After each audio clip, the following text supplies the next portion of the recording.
Link is going to introduce each skater on the white team. Go for it. All right, starting off the introductions for the white team. This is your time to come out to the track and do high fives. Starting off our roster from Race City, number 10, Audrey Hipburn. What? I don't know where my mouth was set. From Race City, 123, Diamond. From South Bend, 126, Tear Him Up. Tear him up. From K County, number 16, Flash B.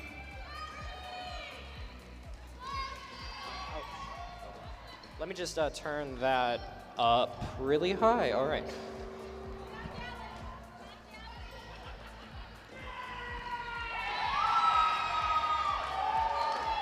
From Race City, 2001, Patriot Act. From Detroit, number 21, Jax. From South Bend, number 26, Ms. Heathen.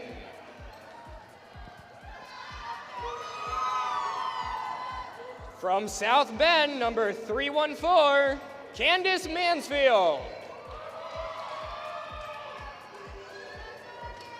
From Race City, his first game, number 326, Cerberus.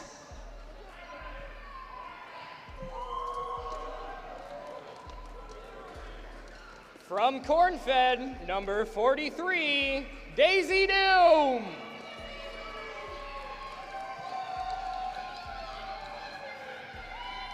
From Race City, number 440, is not here today. Woo! South Bend, number 48, Pulverizing Pixie. From Race City, 57, Rowdy. From Race City, 73, Lynn.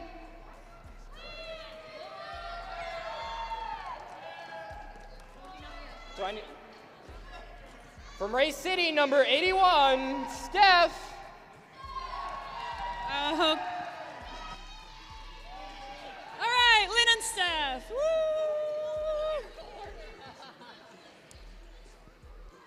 All right, black team. This team is going to have some of your Fort Wayne roller derby skaters on it, so we're considering the black team our home team today. The first skater is number 1111, Star from Fort Wayne. Next, we have number 17, Shaggy from Race City. Number 1959, Buckwild Barbie from Fort Wayne. Number 2, Bad Karma from Fort Wayne. Number 26, Reed from Race City. Number 47, AK from Fort Wayne. AK. Number 60, Threats from Fort Wayne. Number 66, Jace of Spades, Fort Wayne's first game for Jace of Spades. Number 721, La Hapa from Fort Wayne. Number 807, Unraveled Chaos from Fort Wayne. Number 81, Killa from Kalamazoo. Number 811, Venom from Fort Wayne. Number 841, Quantum Leap from Fort Wayne. Number 856, Iggy Impalia from Race City. And number 919, Duck Duck Jam, his first game from Fort Wayne. The black team is coached by Dan DeMann and Killer B. The white team is coached by Coach Quick and Trauma Maker. Hello and welcome to Derby Date Night on the Road. Tonight we are pleased to be bringing you roller derby live from Fort Wayne, Indiana. You've got me, Aria Kidding Me, on the mic with my husband, Seriously, doing all of the technical things to make Derby Date Night happen. As usual, we've left the kids, OMG, and LOL at home, but today is the first time we have actually traveled from our home to stream a game in a new location. We are based out of Muncie, Indiana, home of the Corn-Fed Derby Dames, and we sure are excited to get out of the house to enjoy this triple-header day of Derby. You are joining us now for an open gender scrimmage with skaters from teams across the region. Open gender scrimmages are a great opportunity for skaters to sharpen their skills and get to practice skating outside of their home team. Today's open gender scrimmage features skaters from Fort Wayne Roller Derby, Race City Rebels out of Indianapolis, Kalamazoo out of Michigan, South Bend, Detroit, and Derby Date Night's home league, Corn-Fed Roller Derby. And that was our first whistle. It looks like we will be beginning Derby shortly. All right, that whistle means the first jam has begun, and it looks like we have a lead jammer, 314 for white. Candace Mansfield is going to be your lead jammer. Getting out behind her is the black jammer getting swallowed up a little bit. Shaggy is not the lead jammer as Candace comes around to score some points. She quickly calls off the jam after scoring 4 points.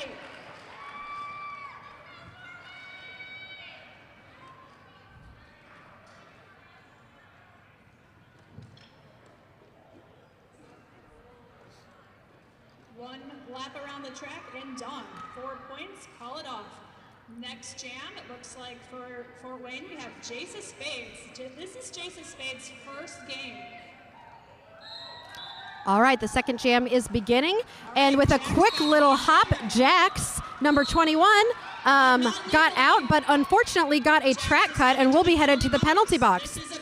Which means this is a power jam for Jace of Spades, who is now going to have an opportunity to score some points, potentially trying to make it through this pack. Jace passed a couple skaters who were able to reform back in front of him, trying to tiptoe along the line. Jace is able to get out of the pack after scoring 4 points.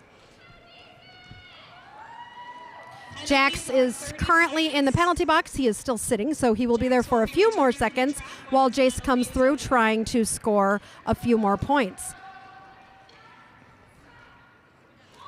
The white team doing a great job continuing to reform in front of Jace as he comes through trying to score those points. Jax is now out of the penalty box and will be coming around not to score points. Oh, no points scored on that one for him.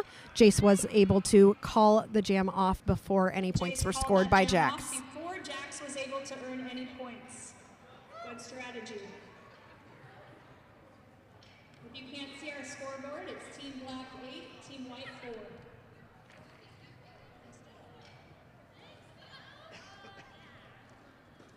Who's lining up for us now? Link, it looks like, can you see? It is hard to see at our angle. All right, the jam has begun.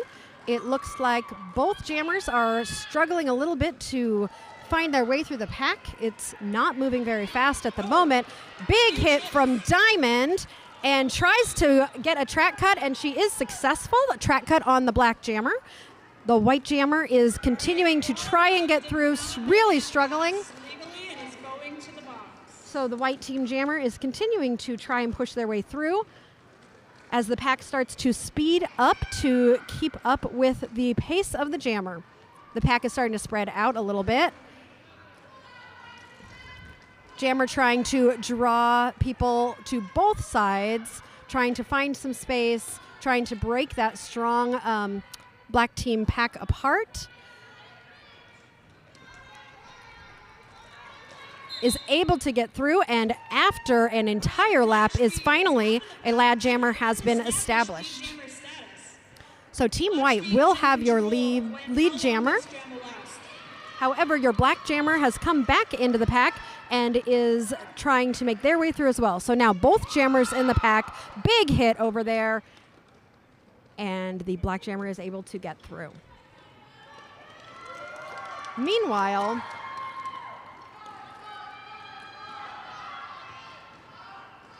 The white jammer is trying to call it, looks like, after getting some points. All right. I just noticed that this is the first adult And was game called on a track cut right at the time where he was trying to call that jam off. So now we have the reverse of what we just had. Instead of having just a white jammer out there, we've got the black jammer out there, looking a little bit tired as he is being forced to recycle to the back of the pack.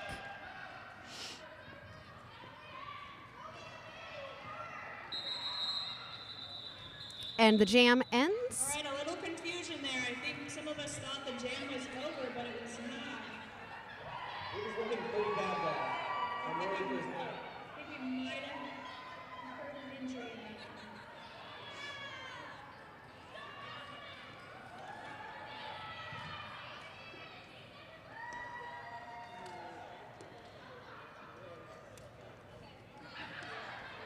All right, I can see Reed is lining up for the black team. So it looks like we've got Reed from the black team as jammer, while our white team jammer starts the jam in the box. The jam immediately is a very quick jam as Reed is attempting to find some space through a tough wall of white blackers. All right, The white jammer is able to come out of the box. possibly going back in. Looks like Flashbeat is entering the And that white jammer looks like they are going to the box for a second time as Reed is able to get out of the pack and be established as your lead jammer.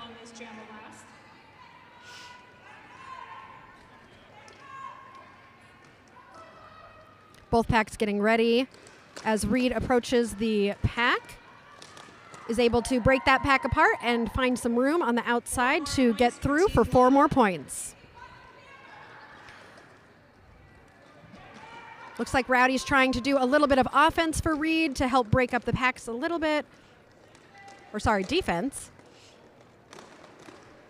And Flashbeat, the jammer for the white team, is back in. So both packs focusing on holding their jammers as best they can. Both packs very strong. Both jammers really stuck behind those packs. Great defense today. Steph from Race City really focusing on helping hold the bridge so that no one gets called out of play. Reed finally stretches the pack out enough to be able to score those 4 points, and we'll be taking another lap as Flashbeat from the white team is still continuing to find some space as Reed comes around looking to score some more points. Flashbeat still stuck behind a really tough blocking duo from the black team. All right, and that jam will end after those 2 minutes. And we have only had a couple jams happen, but there has been quite a bit of action happening in these first few minutes. Currently, the black team is up 20 points to the white team's 7 points.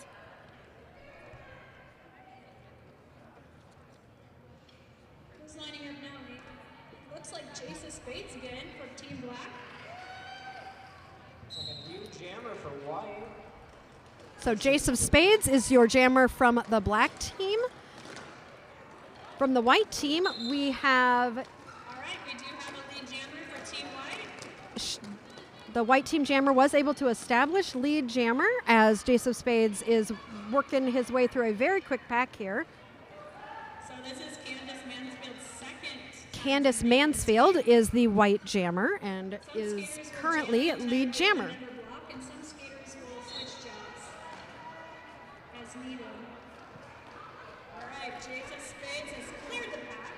Jace of Spades is out of the pack as Candace Mansfield is right behind him after scoring 4 points of her own. The pack is moving very quickly. Those packs look a little bit broken apart right now as the jammers are approaching the pack, but the jam ends, so no need for them to prepare to do any defense there. 20-11 in favor of Team Black.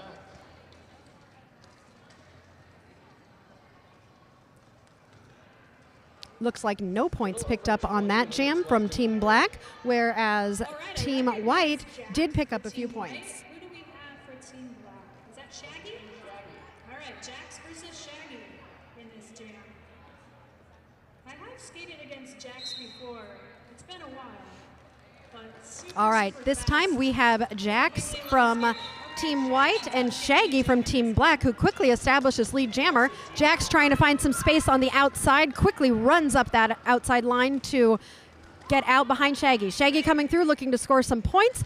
Goes to the inside, jukes to the outside, and quickly calls off the jam before Jax can catch up and score any points of his own. So that is a quick and easy 4 points for Team Black in a very quick jam. looks like Reed for Team Black. Who do we have for Team White? It always takes longer to learn the visiting skaters' names. It looks like Rowdy is lining up for Team White and Reed for Team Black. Let's see what happens here. Rowdy deciding to just push right through the middle and is really tried hard to twinkle toe on the outside line, but was pushed out while Reed establishes lead jammer and will be coming around. Rowdy trying to continue to push that pack and makes it through that last jammer. They are both out of the pack, both coming through to try and score some points on this pass.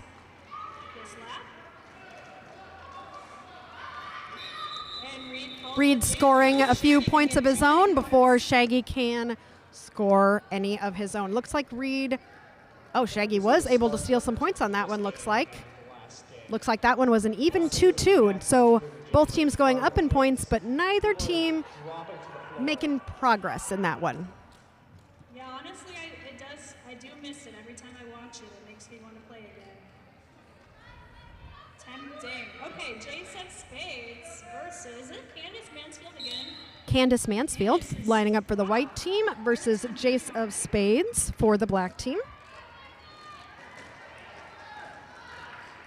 Candace having just one blocker, which Shaggy, who just jammed, he stayed out to force her to the outside, and she is forced to recycle, while Jace of Spades is trying to move that pack from side to side, trying to break that strong black Fort Wayne pack apart.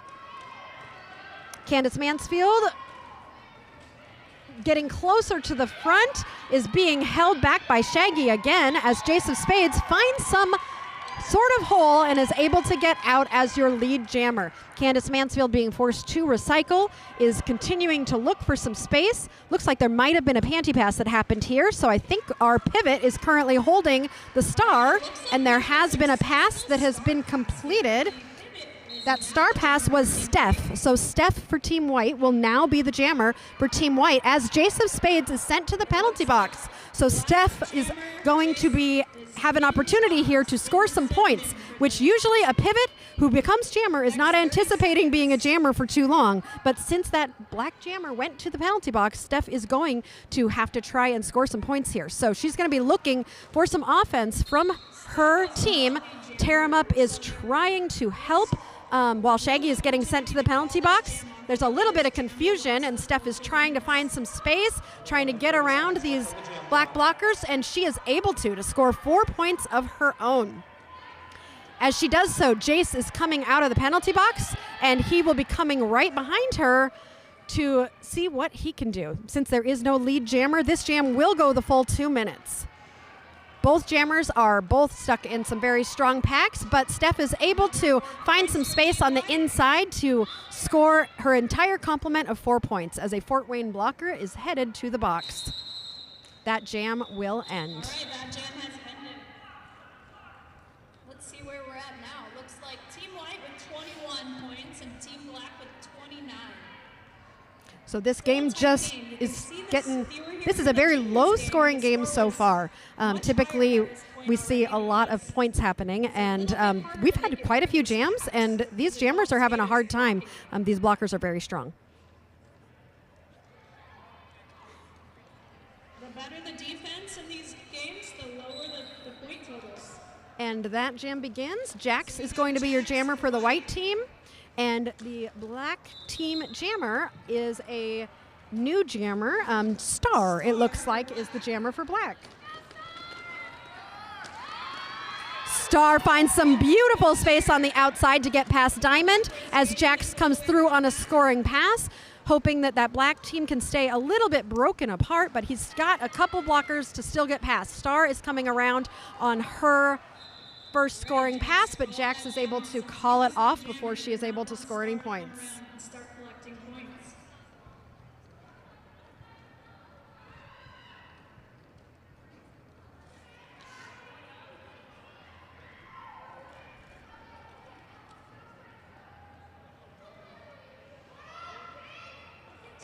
Looks like we have Shaggy for the white team.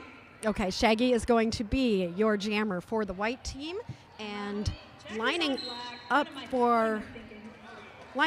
that's Rowdy for the white team, not Shaggy. Rowdy is through very quickly as the lead jammer for the white team.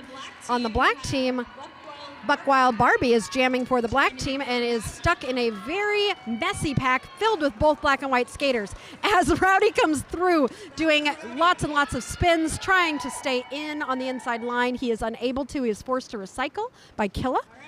As Buckwild Barbie has made it out and Rowdy will call the jam before she is able to come through and score any points. All right, who were the skaters that was a game ever? I remember a couple. One of them was Duck Duck Jam. Big hit there at the end of the jam. So Duck Duck Jam blocking for the first time in his first game. Nice job.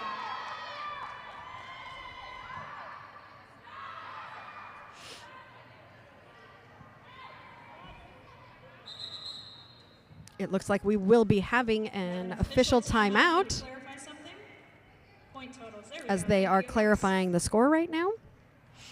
Now that that is taken care of, we will get back to the action. Looks like Reed will be your jammer for the black team. For the white team, it looks like we have Candace Mansfield again, who quickly finds some space on the inside, but Chaos finds her and is holding her back while Reed is trying to find some space, getting blocked by Jax, and now is up getting blocked by Diamond, it looks like. As Candace continues to try and find some space, Reed is also trying and finding some space, and she is able to get out on the outside line and is established as your lead jammer as she goes around turn 3. Reed is still struggling, trying to find some space. He's down to Jax and Diamond, who are both continuing to hold him and work really hard.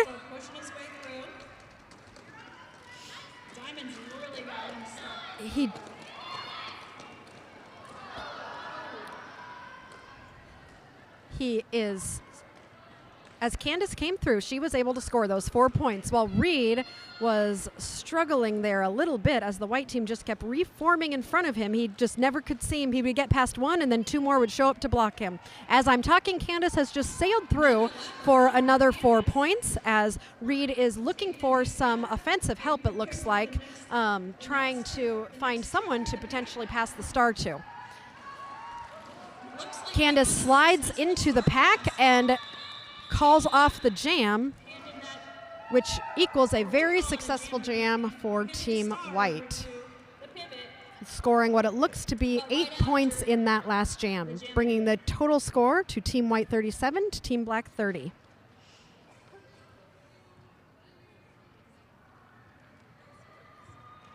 There was a lot happening in that one.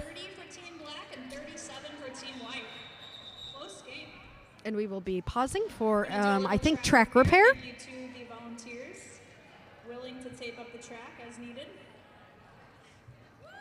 They might be told to do that by their skater spouses, but we appreciate them.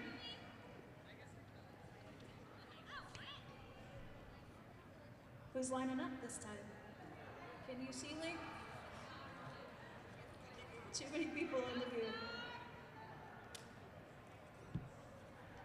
Well, I'm freezing, but it looks like these skaters are over here sweating.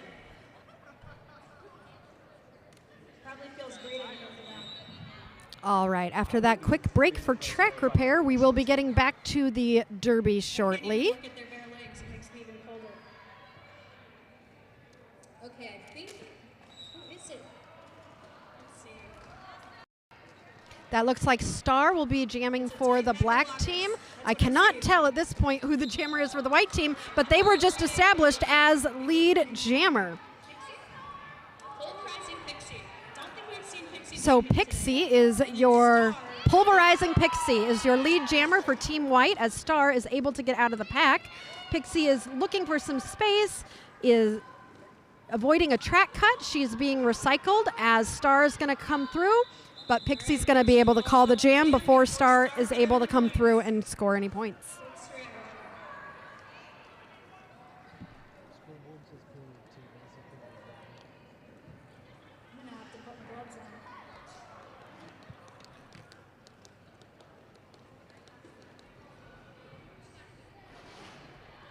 All right, this one should be fun. Is it Rowdy and Shaggy?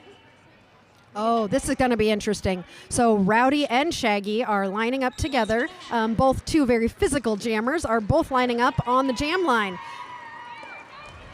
Shaggy being held back by Diamond. Rowdy again trying to just push his way through. Lots of people down on the ground. Shaggy continuing to try and stay in bounds. I'm not sure. Looks like Rowdy comes out victorious as your lead jammer. Everybody kind of trying to get their bearings as Rowdy is able to swing around Diamond to get out of that pack without having to pass the Star. Rowdy comes through, scores 4 points, and calls the jam before any of those points can be answered. Looks like White has a little bit of lead here. We have 30 for Team Black and 42 for Team White. They are the lead, but they are starting the next jam down a blocker. Looks like black team is also down a blocker.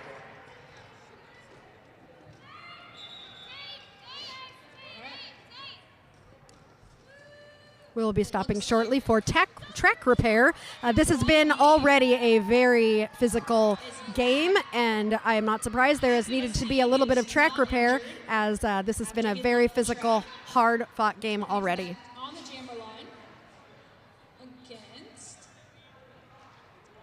Candace again.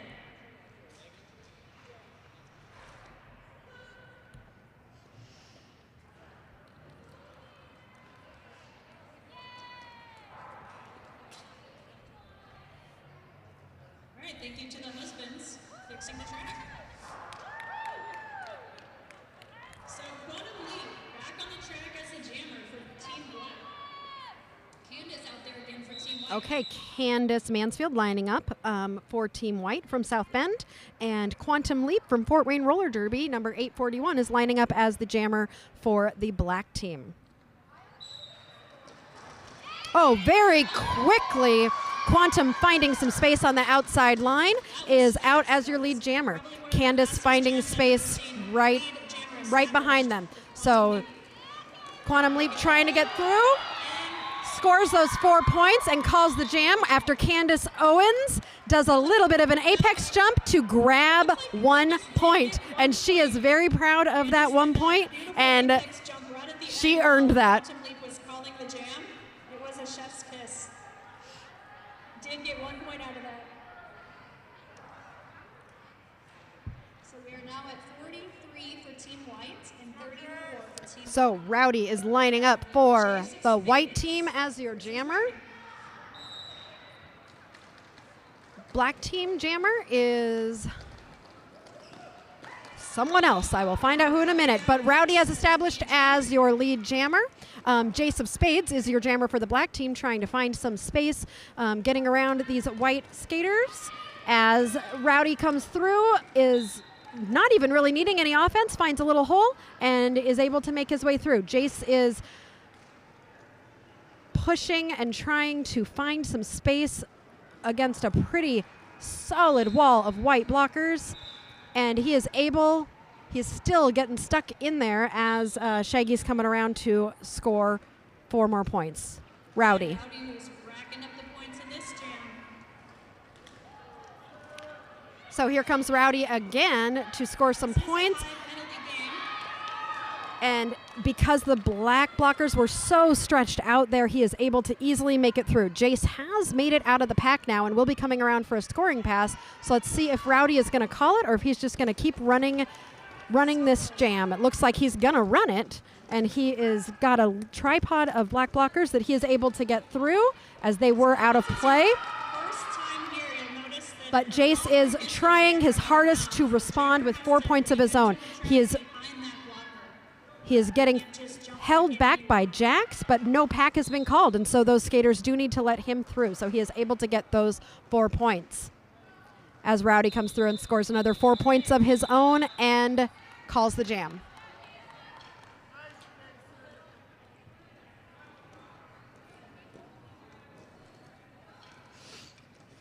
Score right now is Team White 46 and Team Black 34.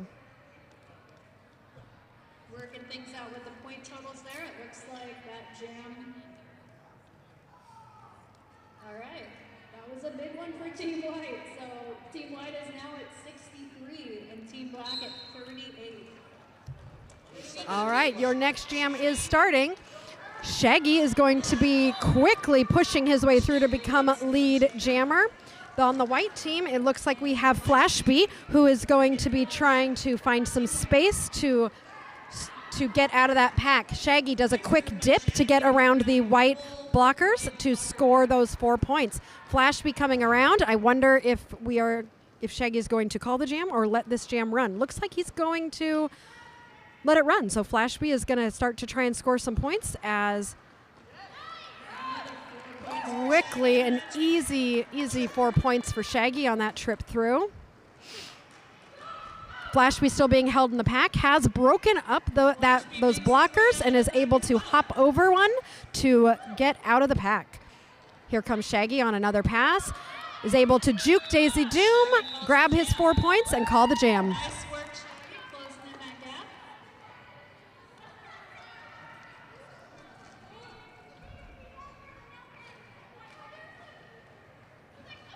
We are now over the 50 mark, so both teams are over 50, with Team Black right at 54 and Team White at 67, with 6 minutes left in the first period. All right, I think I got confused by the score, but it looks like we're at 54 Black and 67 White. All right, your next jam has begun. This is a very close Candace Owens quickly jumping out the outside line to establish as lead jammer. Quantum Leap, 841, trying to follow her in that same spot, is not able to do so and is forced to recycle. Candace is coming through on a scoring pass. Quantum Leap getting forced to recycle there by one of the white blockers. Candace is down to one blocker that she needs to block. She is able to get around to score those points.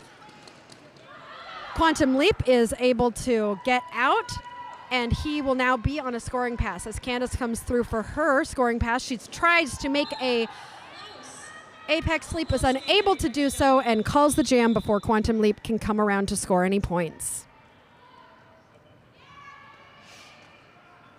Looks like we're at 71 for Team White, 54 Team Black. Less than 5 minutes in this period. We are now under the 5 mark, so we will have a few more jams in this first period before we take a quick break.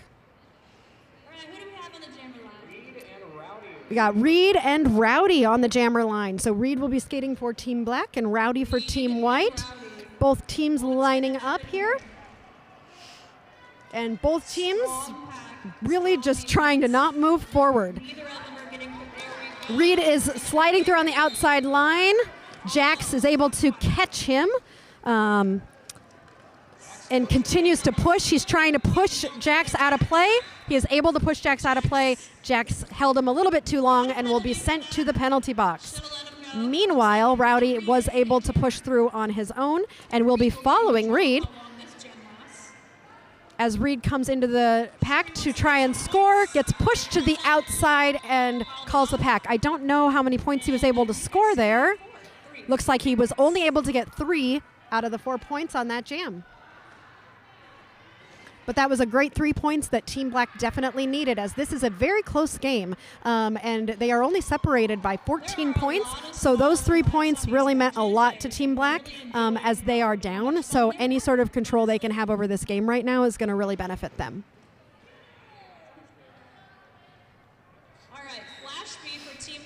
Okay, Flash B is going to be skating for Team White. Buck Wild Barbie will be jamming for Team Black.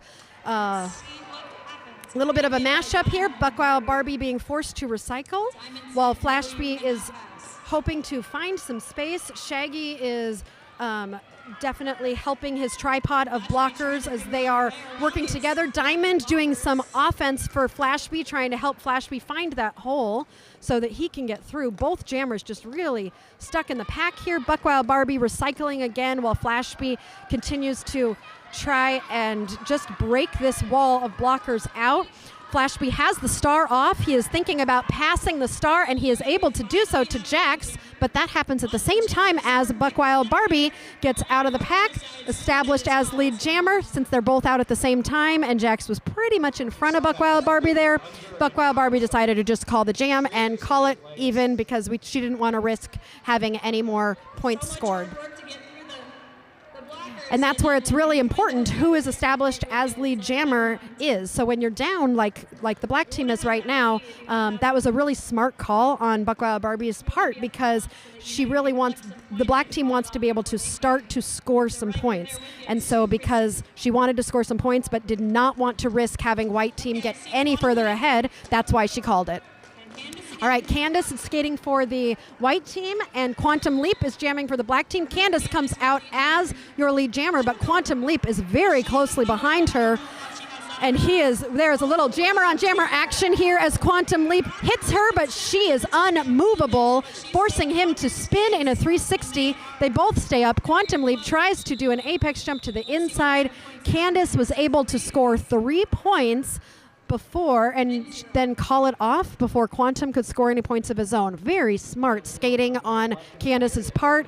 Very smart and strategic. So Team White was able to score 3 points there to Black Team's 0. Reminds me of old derby from 15 years ago when we skated fast. And we have just over 1 minute left in this period to go. So as we stated before, we are not in period 2. I know that's what the clock says, but we are still in the first half. Rowdy is just jumping along that inside line and is able to get out as your lead jammer. Reed is trying to find some space so that he can get through. Down to 2 white blockers to get through. Reed is able to get out as Rowdy comes in on his first scoring pass. Rowdy looks like he is going to just run this, so he just scored 4 points. Reed is ahead of him, so the question is Rowdy going to let this one run, or is he going to call the jam? He's going to call it so that Reed is unable to answer those points with any points of his own. Fun fact about this ice house, it's called an ice house because we're literally sitting on ice, and I am so cold, and I don't know if any of you watching are nearby, but if you have any hot beverages, that would be lovely.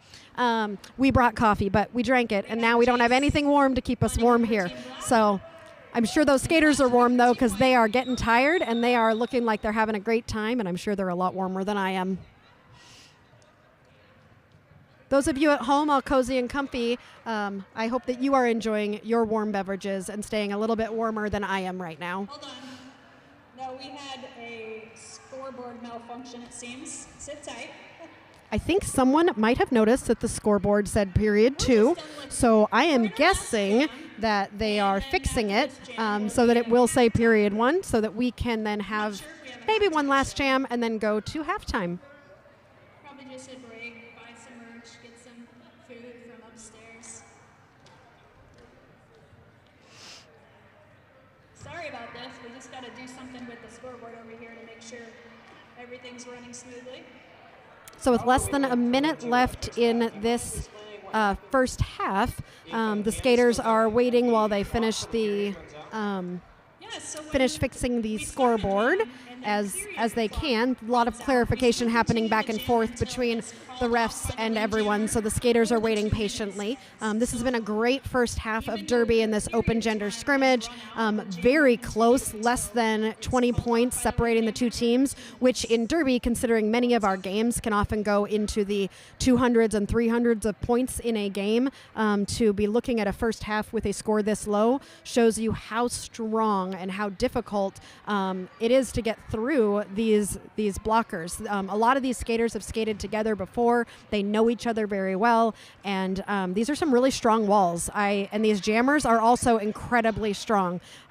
So it's been just a great first half to watch, and hope you stick around for the second half, because this game is not going to be an easy one to predict. So with that malfunction, they have decided to just call the half, and we will return for the second half in about 15 minutes. So at your half, we've got Team Black at 57, Team White at 78. Please stick around. We will be back with more Derby for you in 15 minutes.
And we are back for more Derby after that 15-minute break. Unfortunately, I do not have any coffee or hot chocolate, so I am still cold, but hoping that the excitement of the second half will help keep us all warm here in the ice house. So skaters are starting to line up for this second half of a game that is pretty dang close. So 57-78. Less than 20 points separating these two teams. It's going to be real interesting to see how this shakes out. I also realized that the two coaches of these teams have coached together for many, many years. Coach Jan for the black team and Coach Quick for the white team, they know each other's coaching styles. So when one of them does one strategy, the other's just answering it with his own. Very interesting watch of strategy today. And the jam has begun. Candace Owens for the white team looking for some space on the outside while Jace of Spades is trying to get through up the middle. Candace is victorious on that as Jace of Spades is recycled back by Diamond. Candace came out and is now coming around on her first scoring pass while Jace is continuing to be recycled. Candace tried to find some space on the inside, was not able to find it, is now pushing that pack towards the outside. Both packs trying to block as best they can. Candace was able to make it through to earn those 4 points that she just got as Jace of Spades is being sent to the penalty box. So this will be a power jam for the white team. Is in the penalty box for 30 seconds for a track call. This jam looks like it will extend White's lead over the black team, which is probably not how the black team wanted to start. Candace takes a hard hit from number 60 on the black team, but is able to recover, do a quick little hop on the inside to score 4 more points and call the jam, leaving Jace in the penalty box for the black team. So this next jam will start with Flashby on the white team as the jammer for the white team, while Jace is standing, so he's got less than 10 seconds in the penalty box, so he'll be coming out of the penalty box. Flashby's goal will be to establish lead jammer status before Jace can get out of the box and try and establish his own lead jammer status. Let's see how it goes. As the jam starts, white team playing offense for Flashby on the outside. Getting hit by 811. Venom on the black team is able to recover. Quick hop on the outside, clears the pack to establish lead jammer. As Jace of Spades comes out of the penalty box, he's breaking that white pack up, trying to find some space. Flashby comes into the pack and is also trying to find space. The packs are just all jumbled up. I can't really even tell what's happening. Just looking for which jammer is going to come out here victorious. Looks like Flashby gets 4 points on that and comes out. Jace finally able to get out of the pack. That was not a scoring pass, so Flashby might try to score some points here and then call the jam before Jace can score any points. Let's see how this goes. Flashby is unable to call, but unfortunately,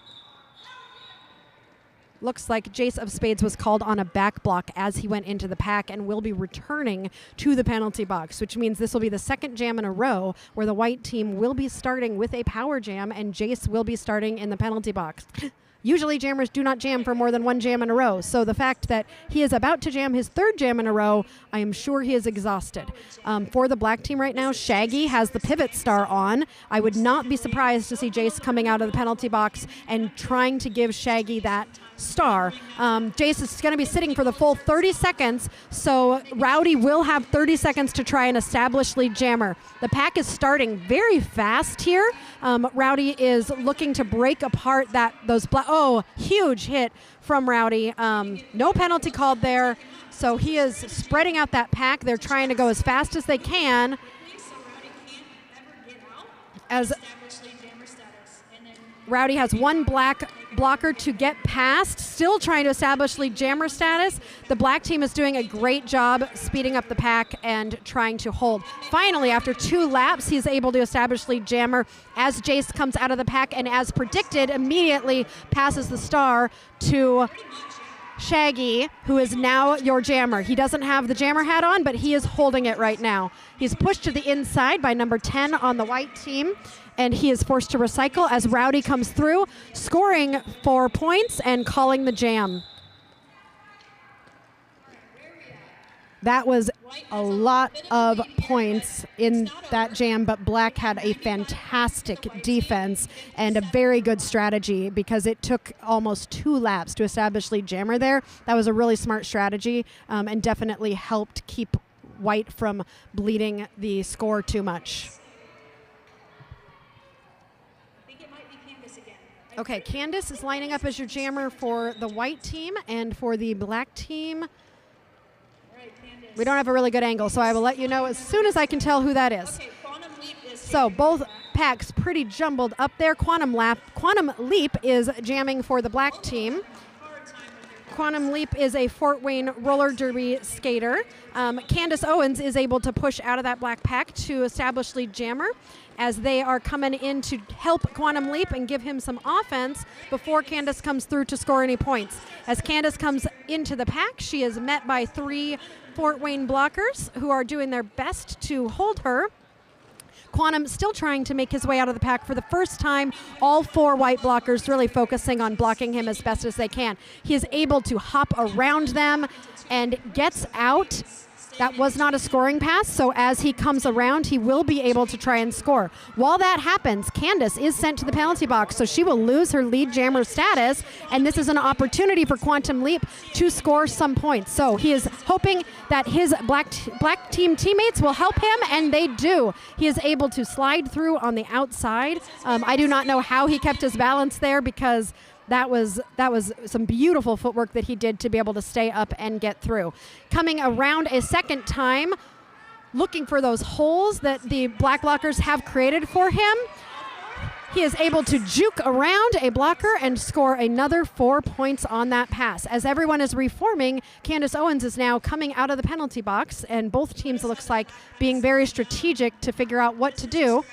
Quantum is trying to get through on the outside, gets pushed and is forced to reform just a little bit, decides to try on the inside instead.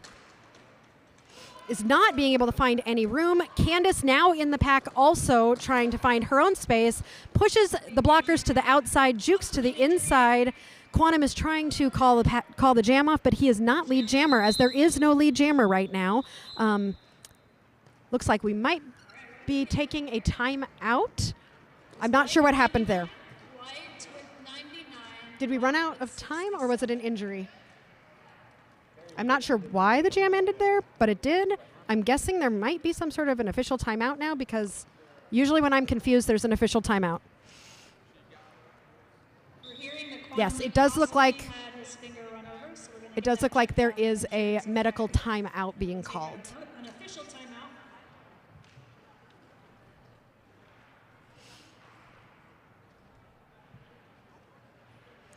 So we'll be going to a medical timeout, but I don't think my husband seriously has his medical timeout graphic ready. Do you? Do you have your pretty medical timeout graphic ready? Let me see. Oh, it's so nice.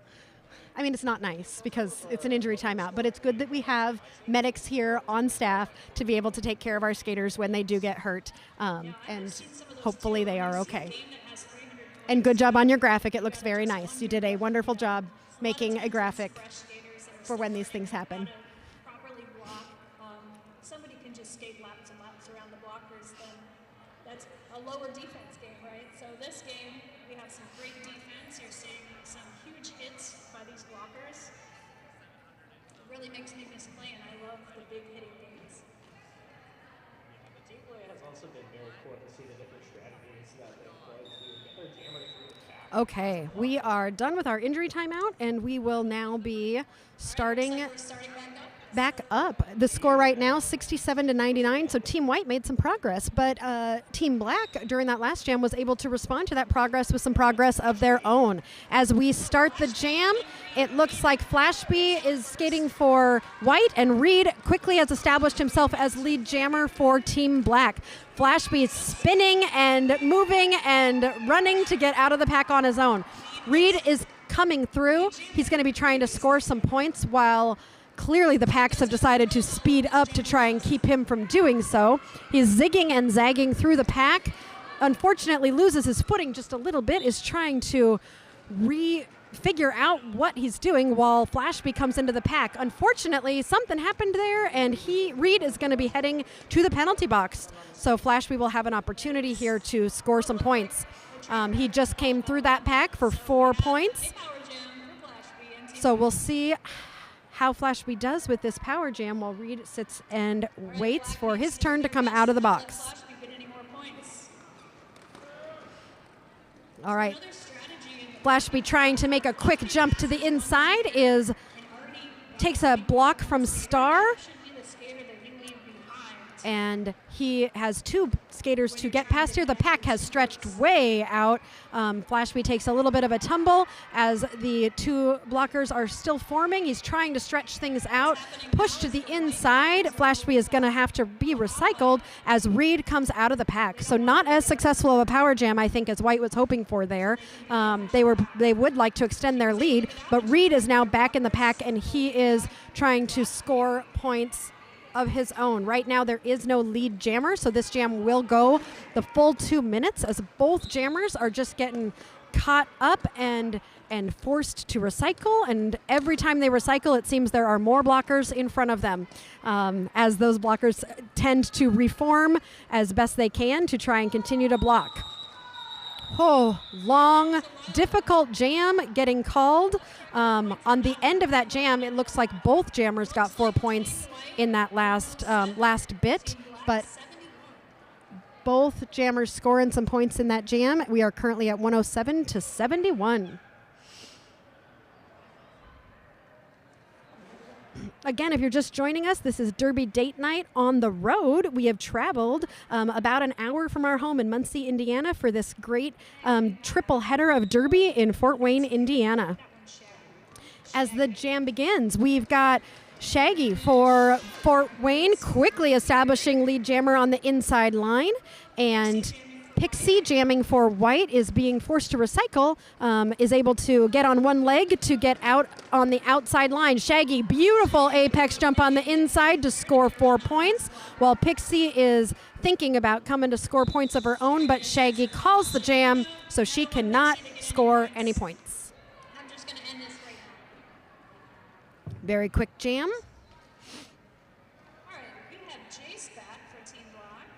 So Team Black making some progress, getting closer to Team White. Team White held scoreless on that last jam. I am seriously amazed with the endurance of Candace. It's not easy to go out there and get knocked around that much and just keep doing it. All right, this jam starting. It looks like Candace Owens is jamming for the White team, and Jace of Spades for the Black team. Candace quickly gets through, but not without being yelled at with a warrior yell by the Black team blocker. Jace of Spades gets through on his own as Candace is looking to score some points before he can come around. She sees a hole on the inside and she takes it, scoring 4 points and immediately calling off the jam just as Jace is approaching the pack. That was a fun jam. I don't know if I've ever seen someone do a warrior yell at someone else as soon as they establish lead jammer. So that's a new one. All right, I see Jax lining up for the White team and Reed for the Black team. Both jammers looking to find the right spot to be in. Reed deciding to go straight up the middle, hoping that strategy will work, while Jax goes side to side and then sees some space on the outside and has one blocker to get through. He is able to get past on his tiptoes and establish himself as lead jammer. Reed is still in that pack as he is taking the star off. He is looking for a pivot to potentially pass it to, as he has been pretty stuck there. And he was able to pass the star. I didn't even see him do it. It was very, very quick and sneaky. So Threats is now the jammer for the Black team. After Jax scores another 4 points, he sees Threats coming in, looking to score some points of her own, and he calls the jam before she can do so. So Team White was able to score, I think, 8 points on that jam. Jax was able to make 2 passes and get those 8 points and score some more points for the White team.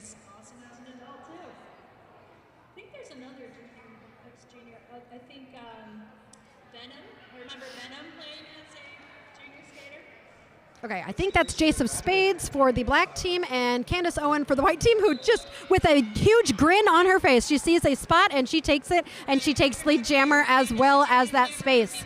So Jace of Spades getting around and getting out while Candace Owens comes through to find some points of her own. She scores those 4 points. Jace is behind her, trying to steal a point. He almost does, but she is able to call off the jam before he can steal any of those points. That was a beautiful, quick jam, and that smile on Candace's face was just great once she realized she just got through untouched. That is like a jammer's, like, that is just, they love that. They love the ability to just juke somebody just the right way, and the holes are created. But those holes aren't just magically there. The offense is working really hard. All of those blockers out there do whatever they can to make those holes appear. They're not just magical. People actually use strategy and do a lot of different things to make that happen for their jammer and help them get through. And we are in some sort of a timeout right now. Oh, nope, not an official timeout, not a medical timeout. Our favorite kind of timeout, which is track repair. To make sure that track is not any sort of a danger or a hazard to the skaters, and they are able to get that fixed. So hopefully we'll be returning to the action quickly. So far, the second half has been really exciting. I'm hoping that it stays this way because I think it's keeping me warmer the more excited I am. So it doesn't really matter who wins as long as it's exciting and I can stay warm. For the sanction games. The game playing after this one is...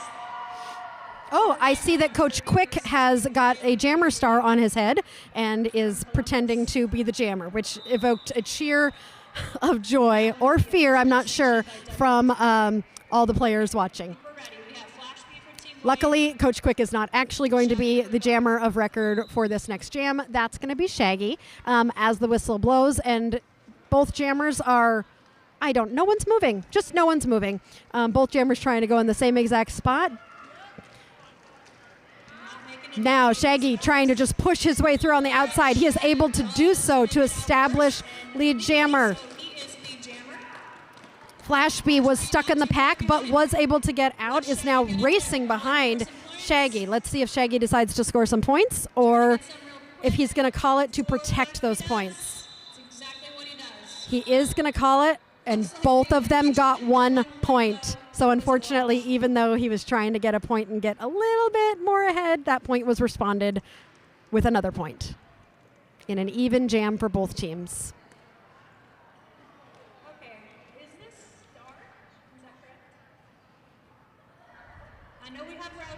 Okay, Rowdy is going to be the jammer for white, and Star is going to be your jammer for the black team. The jam has begun. There was a big tumble, lots of people on the ground. Let's see if any jammers come out of that. With lead jammer, Rowdy getting stuck, looking for some offense from Diamond, is able to find it, but the jammers are able to reform around her. Star thought she found some space on the inside, unfortunately took a tumble and had to be recycled as Rowdy just had one more black blocker to get through and is established as your lead jammer after 1 lap of Derby. Star continuing to try and find her way through as she's trying to drag that pack out, trying to force Jax to have to reform. She is able to do so as Rowdy comes around on his first scoring pass. He is very easily able to get through that pack, practically untouched, is able to score 4 points, calls off the jam. The black team lets him know that they are very sad that he called off the jam. They wanted the opportunity to score some points, and he kind of gave him the look of, I'm sorry, but that's just the way it goes.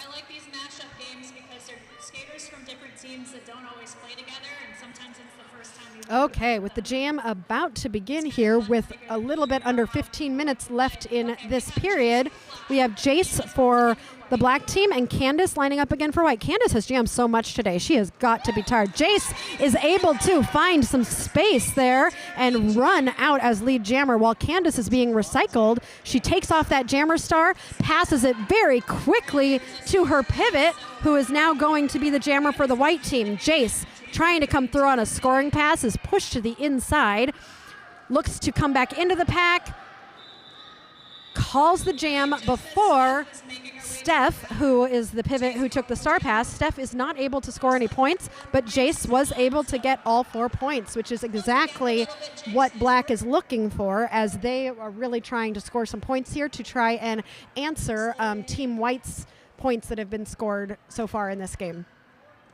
The game is a little bit further away from each other than it was at the end of the first half, but still not to the extent of that I would call this any sort of a finished game. We still have about 12 minutes left of Derby, and a lot of things can happen. So let's see what happens with this jam. Flashby is jamming for the white team and Shaggy for the black team. Everybody is just all mashed up. Shaggy does a quick little jump on the inside apex. He is able to get out as your lead jammer.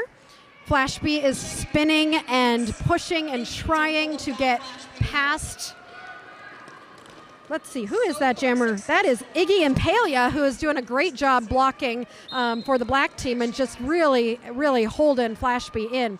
Shaggy's coming through on a point scoring pass and is just had Diamond to contend with. Unfortunately for Diamond, he was out of play, so she had to let them go. Flashby taking a second to reevaluate kind of what his strategy is going to be as Shaggy comes in on another point scoring pass. Is able to get through. Diamond took a pass from Flashby, and looking for a little bit of jammer on jammer action there. Both of them went down, and forced Shaggy to call the jam. If Shaggy wouldn't have called it off. Nice work, Shaggy. Close the gap a little bit. It's now 88 black, 124 white.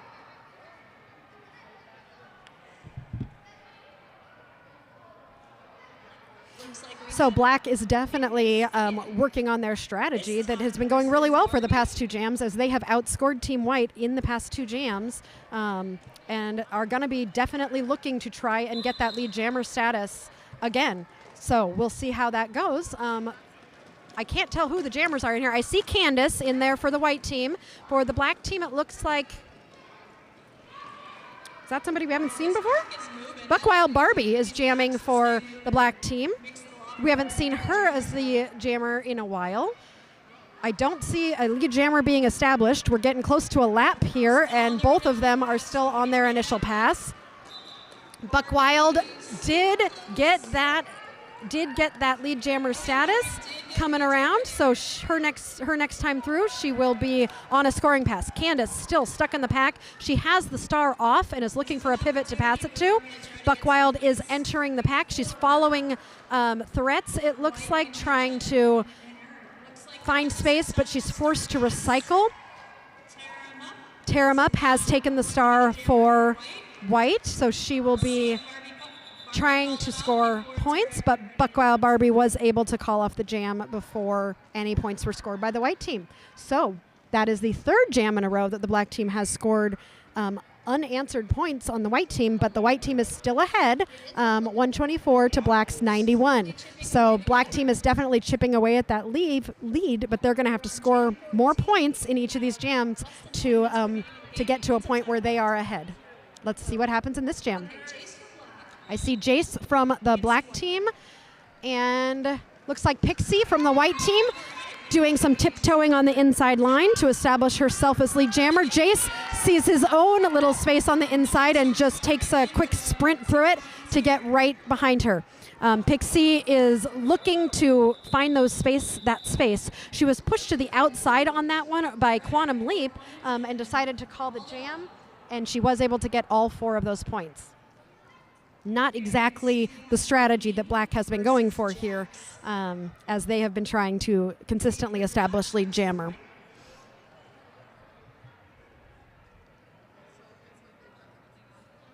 This has been a fun game. I'm not feeling as cold. We have under 10 minutes left in this game. Jax jamming for white, and looks like Reed for black.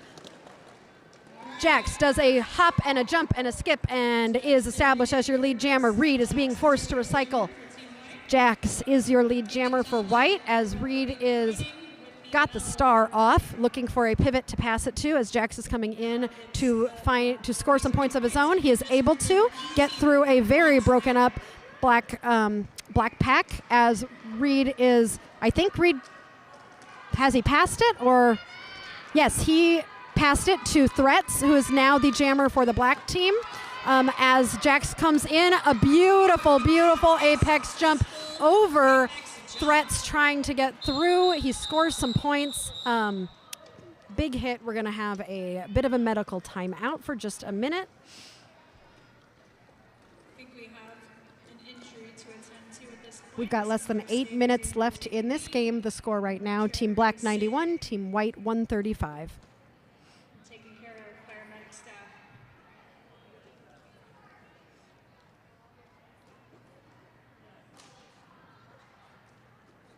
Again, we want to thank our medics for coming to our games. We never play a game without medics. We want to make sure they are attended to anytime an injury occurs.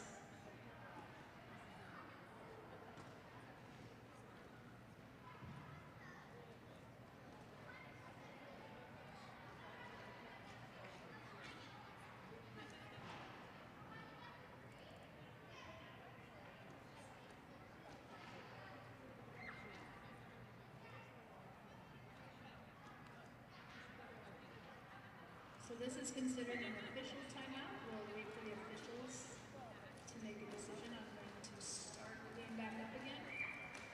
Right now we're at 91 Team Black, 135 Team White.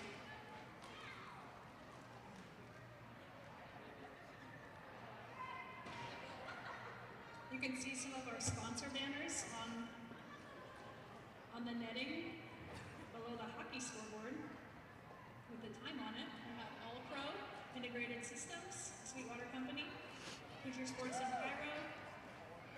I think that one says Home and Flawless Brunch.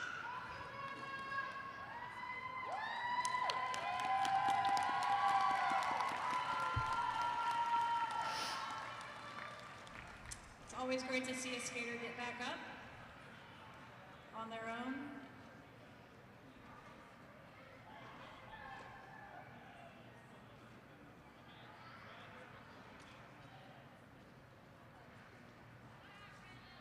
Again, we are very grateful for our medical staff here who are right by the track, ready to help our skaters. That skater was able to get up unassisted and return to her bench on her own. So we are really grateful to our medical staff for being able to respond so quickly and assess any injuries that might happen in a very physical game where we definitely appreciate and need our medics. Roller derby games can't happen without a medic present. That's something that's very important. Safety is incredibly important in roller derby, as you might see with all of the protective gear that the skaters wear. And we are extra careful just to make sure that we are as safe as possible while we play this game that we all enjoy so much. All right, time to get back to the action. We have a little bit less than 8 minutes left in the game, and the packs are ready. Shaggy is jamming for the black team, finding some space as he tiptoes on the outside line. Very nice. Candace is looking for a whip from Tear 'Em Up, and it was beautiful and was able to get out on her own. She is right behind Shaggy. She's going as fast as she can. Shaggy is going to come through, try to score some of these points, and immediately call it before she can respond with any points of her own. Seems to be the playbook of Team Black right now. Get lead jammer, score some points. If they happen to get out, call the jam before they can score any points behind you. Unfortunately, they might need to change that a little bit or at least hold Team White a little bit longer if they want to get within reach of Team White. It really depends on who establishes lead jammer for the rest of this game. 40 points separating the two teams right now. Flashby is jamming for the white team and Reed for the black team. Both of them behind blockers that are not quite together. They're really broken up, but still managing to hold both of these jammers. Flashby is one black jammer or one black blocker to go. Unfortunately, gets pushed to the inside and is forced to recycle. He then comes in front of Quantum Leap, who was one of the ones who's recycling him, and he is going to be going to the penalty box as Diamond has pushed out Reed, and Reed will be forced to recycle.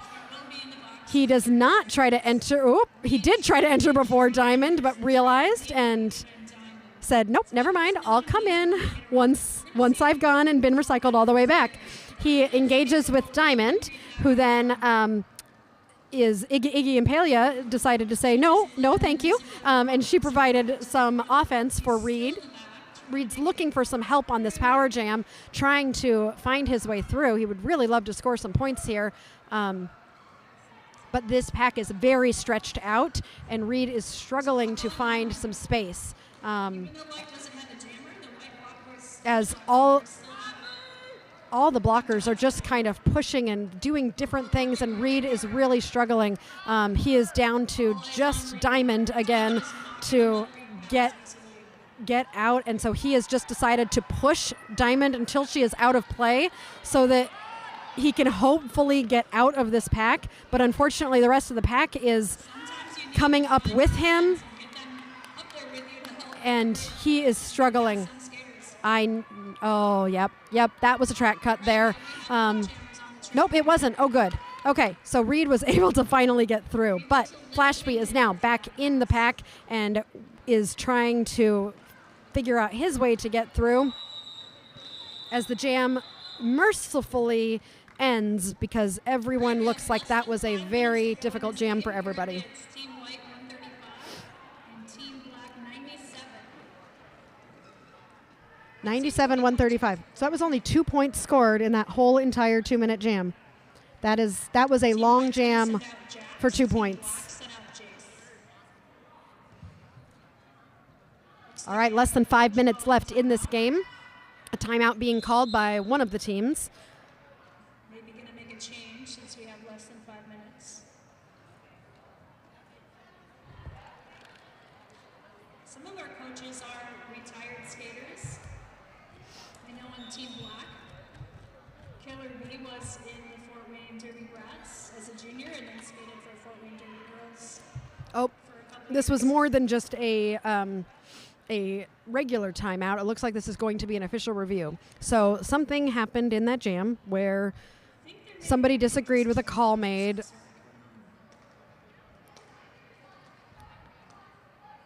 Looks okay. I don't get to hear what's in there, but Coach Quick is explaining to the referees right now what he thinks happened during that jam. And after he explains it to the refs, what's going to happen is the refs are all going to talk to each other, and they are going to decide whether or not they agree. And so usually these kind of reviews might result in things like a jammer getting put in a penalty box or something like that. I'm going to make a guess here, and I'm going to guess that review was about the very end of that jam when I thought Reed got a track cut, and then I noticed that Reed did not go to the penalty box. I'm going to guess that maybe that's what the official review was, but I can't read minds. It could be a lot of different things because there are 10 skaters out on the track, so there's a lot of different things. But usually coaches like to use those official reviews to put a jammer in the box, so that's why that's my guess, because that would really be a good benefit to the white team. But I don't know. I'll find out later if I was right or not. Now I'm in a competition with myself. Also, for today, usually we call the refs a dazzle because the refs are zebras, and a bunch of zebras together are a dazzle. So, but today it's so cold that I have decided that they are a flock of penguins instead of a dazzle today. So thank you to all of our penguins for doing a great job, and we really appreciate you. And the black and white today, instead of zebra, is going to represent penguins.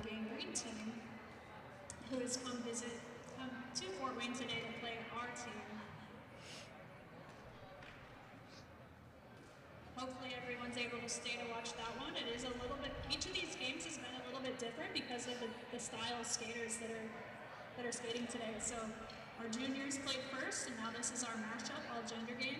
So this is the second game in a triple header. After this, in about 15 minutes, we will be getting started with the feature game of the night, which is going to be Fort Wayne Roller Derby versus Ohio's Gang Green. My guess is we won't start right at 4 o'clock just because this game started a little bit late. So if we do not start right at 4 o'clock, please don't worry. We will be live as soon as the game begins. And we'll be bringing you some great roller derby tonight on this Derby Date Night, brought to you by Aria Kidding Me and Seriously.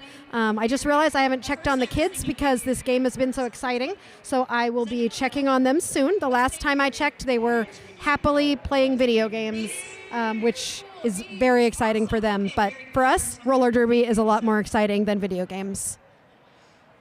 Everybody loves money.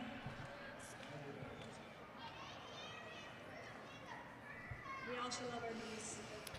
All right, that official review has ended, and it looks like nobody is going to any sort of a penalty box.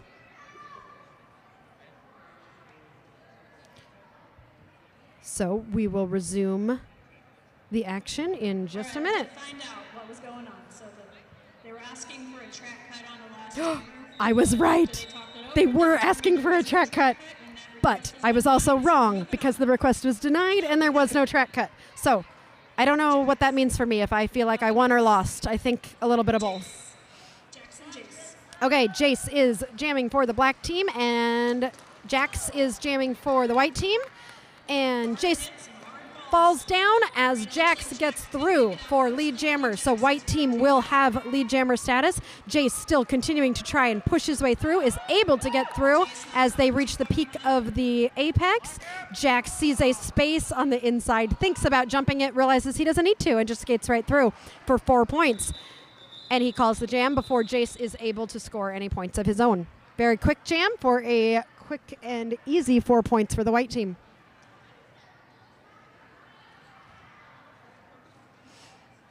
All right, a little bit over 3 minutes left in this game. White is at 141 and black 97. I'm sure black is determined to get above 100 points in this game right now, and I'm guessing that is going to be a big goal of theirs in these next few jams to finish off this game.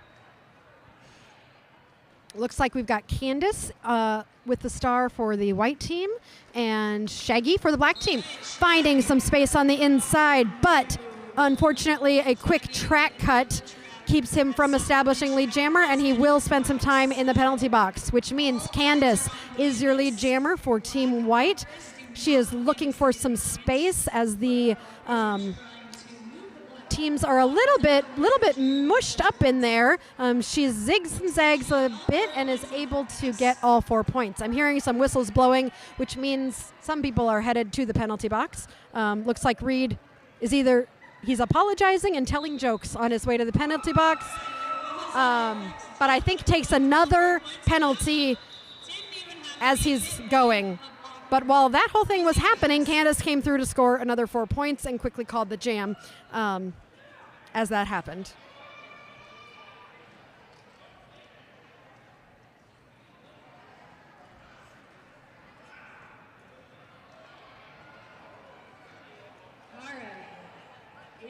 So I think Reed might be in the box for...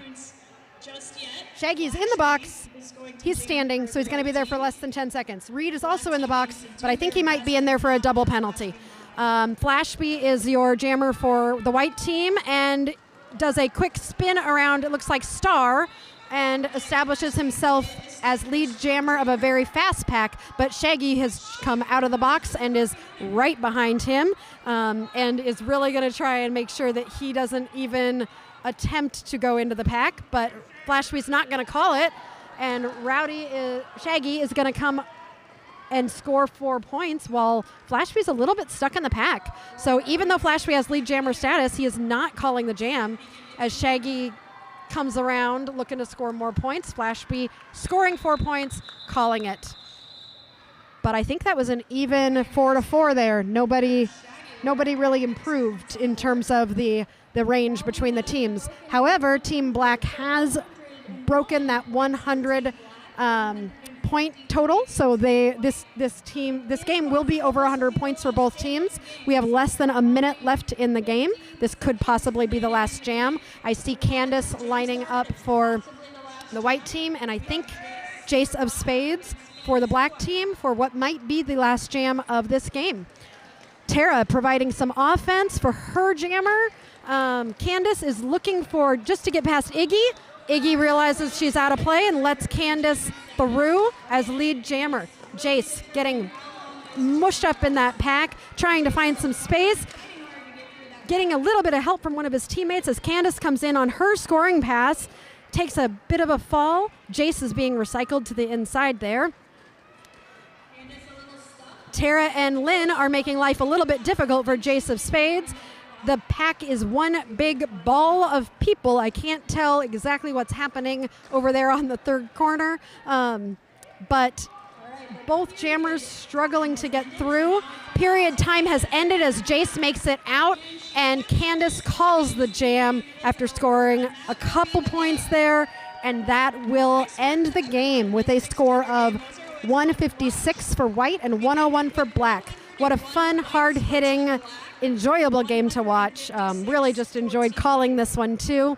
So we will be back with you in just a little bit. I do not think the next game will start in 10 minutes because that is not enough time for Team Ohio and Fort Wayne Roller Derby to get their warm-ups done. So I'm gonna guess we'll be here around 4:15. I will try to let you know once I see a period clock whether or not what time this next game will be starting. So we're gonna take a quick break and we will see you in just a little bit for Team Ohio Gangrene and Fort Wayne Roller Derby in their home opener.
All right, starting off the gangrene team. Number 13, Trash. Number 1371, Frida Kilo. Number 21, Space Ace. Number 237, Valkyrie. Number 26, Higgs Bosom. Number 39, Sheepskate. Number 420, Blaze It. Number 5, Foxy Force. Number 666, Deaf Shepherd. Number 71, Nightmare. Number 707, Juice. Number 8612, Rika. And finally, number 914, Chicken Scratch. I just want to say that I think I've seen number 666 before. It looks like she may have played on our team before. Is that the case? Is that Deaf Shepherd? Hi. Okay, so for the Fort Wayne Roller Derby team, we're going to start off with number 13, Sailor. Take a lap. We also have 1959, Buck Wild Barbie. We have number 2, Bad Karma.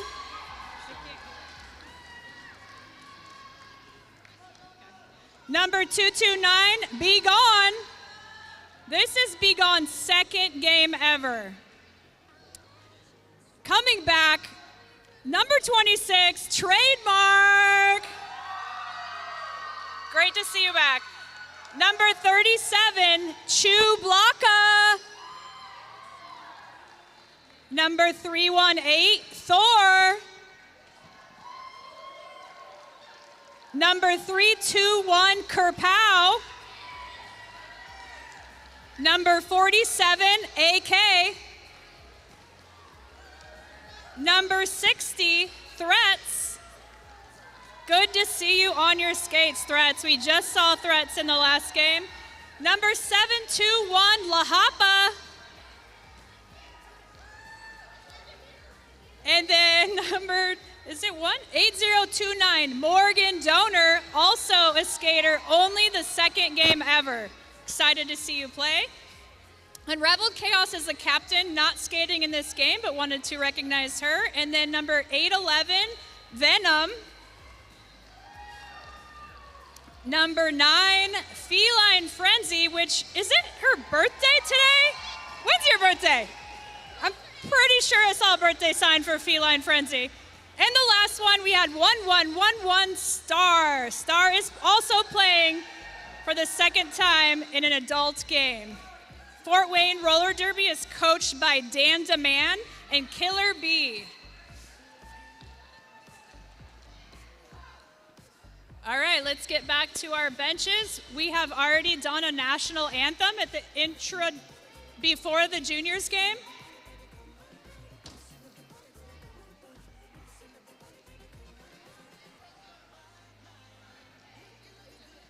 So we're going to get everybody in place now, everybody to their places, non-skating officials.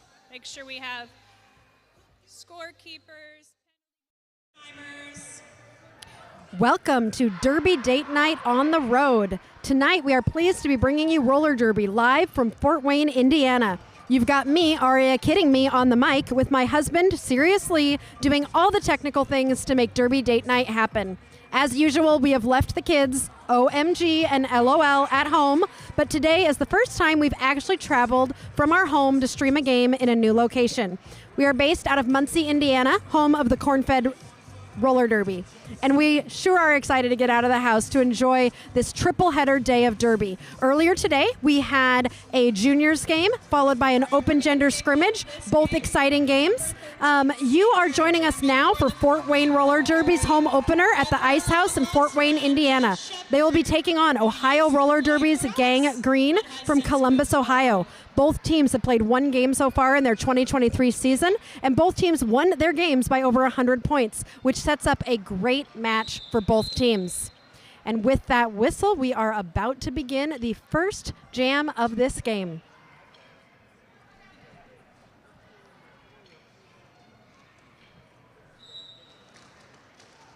Okay, we've got Sailor for Fort Wayne Roller Derby and Def Shepherd for Ohio Roller Derby. Sailor quickly coming through to establish lead jammer and get out of that pack, while Shepherd is pushing her way through as best as she can, is able to get out of the pack as Sailor enters the pack to score 4 points very quickly.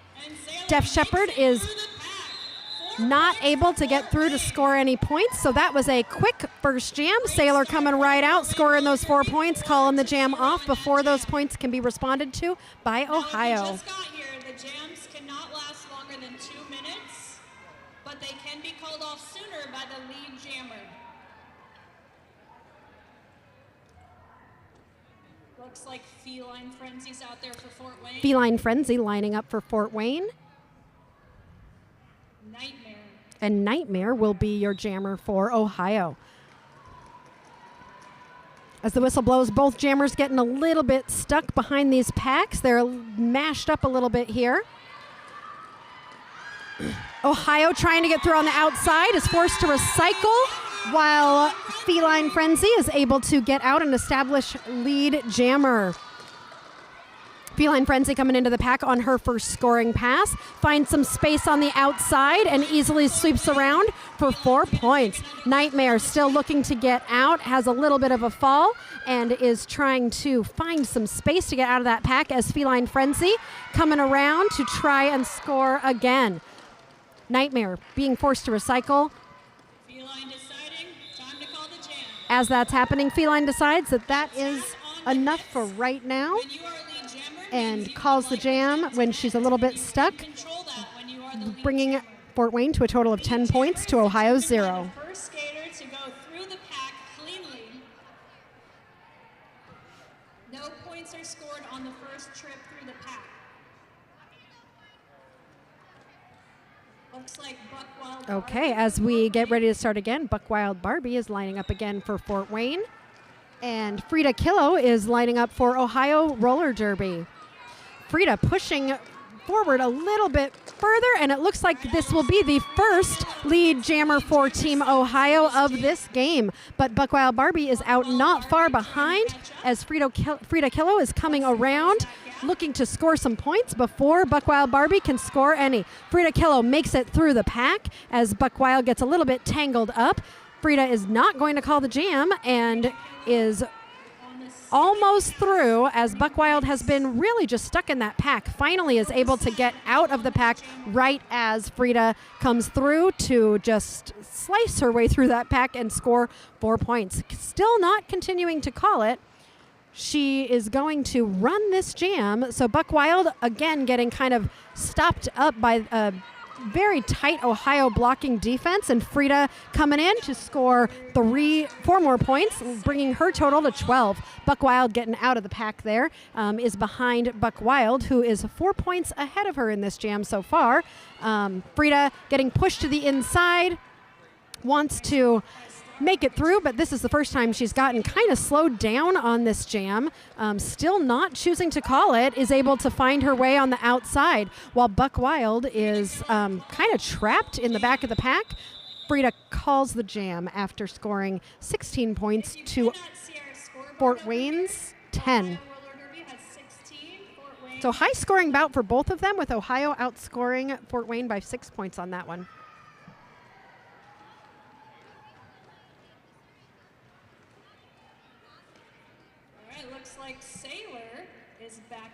Okay, we've got Sailor out there for Fort Wayne, and The Ohio jammer is, we don't know. We'll find out as soon as they let us know. Chicken Scratch, but Sailor is out as lead jammer. Chicken Scratch trying to push her way through, is pushed to the outside by AK. Goes to the inside to try a different tactic to get through, while Sailor enters the pack, finds a space on the inside to sail through for 4 points. Chicken Scratch still trying to push her way through, trying to break up that pack. Looking to pull that pack apart, gets pushed to the inside as Sailor comes in on another scoring pass. Chicken Scratch has re-entered the pack, trying to find some space on the outside as Sailor scores another 4 points. Chicken Scratch has pulled 3 of the blockers out to the front, is trying to pull that pack out as Sailor is approaching the pack again, getting a little bit more tangled up than previous times. Going to the outside. Both blockers getting a little bit stuck in those packs as Chicken Scratch is getting recycled to the back, the very back of the pack on that one. Sailor got a little bit more stuck that time and decided to call the jam after scoring, it looks like 8 points to Ohio's 6. So making up those extra 8 points that they didn't get in that last jam. So when a blocker hits a jammer outside of the track boundaries, the jammer has to re-enter behind that blocker. You notice that happened a lot of times in the last jam.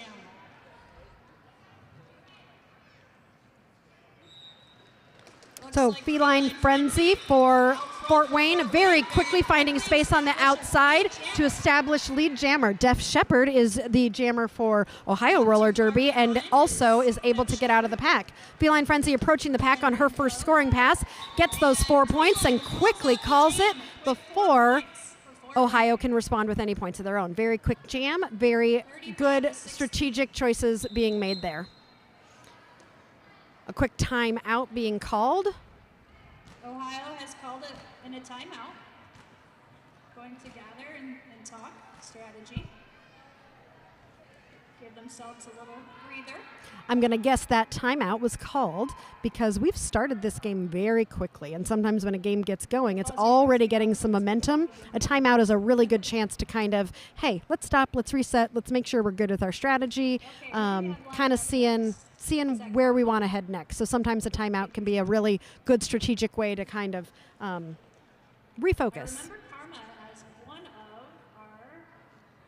Tonight we are coming to you from the Fort Wayne Ice House, which literally is on top of an ice skating rink. We've been here for 3 games today, and I think for the first time today I'm getting a little bit warmer because I found some coffee, I have found 2 blankets, and I found some energy. We've had some great games today, and so just the excitement of roller derby I think is keeping me warm, but I think it's also the coffee. Over along track side, I see one right next to Mayhem. I see 2 right next to And we are about to get started again. We'll talk to them later. Okay, we have Bad Karma. Bad Karma is skating for Fort Wayne versus Trash on Ohio Roller Derby. Bad Karma quickly establishing lead jammer. Bad Karma is our Trash, the captain of the Ohio team, is able to kind of ping-pong her way through to get out as Bad Karma is making her way through her first scoring pass. Very scrappy, able to push her way through, score those 4 points, and call the jam before Trash can come through. And I do recognize the name Trash. I think Trash used to be a Fort Wayne skater and is now skating for Ohio. I haven't seen her play in a long time, but I could tell she knew what she was doing.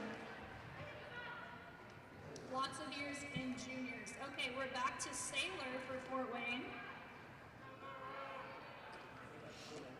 Sailor is going to be jamming for Fort Wayne, and Frida Killo will be jamming for Ohio. Sailor, finding some space on the outside, is able to get through and establish herself as lead jammer. Frida Killo, pushing her way through, is just barely able to escape a blocker on the inside line to get out as Sailor comes through on her first scoring pass and is quickly able to sail through pretty much untouched for 4 points. Sees that Frida Killo is coming in for a scoring pass and calls the jam off before Frida is able to score any points. With 16 points. Fort Wayne now at 43. Bringing our total 43 for Fort Wayne and 16 for Ohio. Line of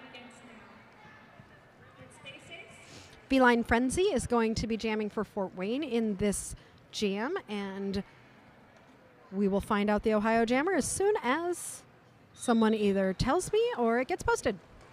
Space Ace will be jamming for Ohio. Feline Frenzy is established as your lead jammer, but Space Ace is right out behind her, so both jammers out of the pack.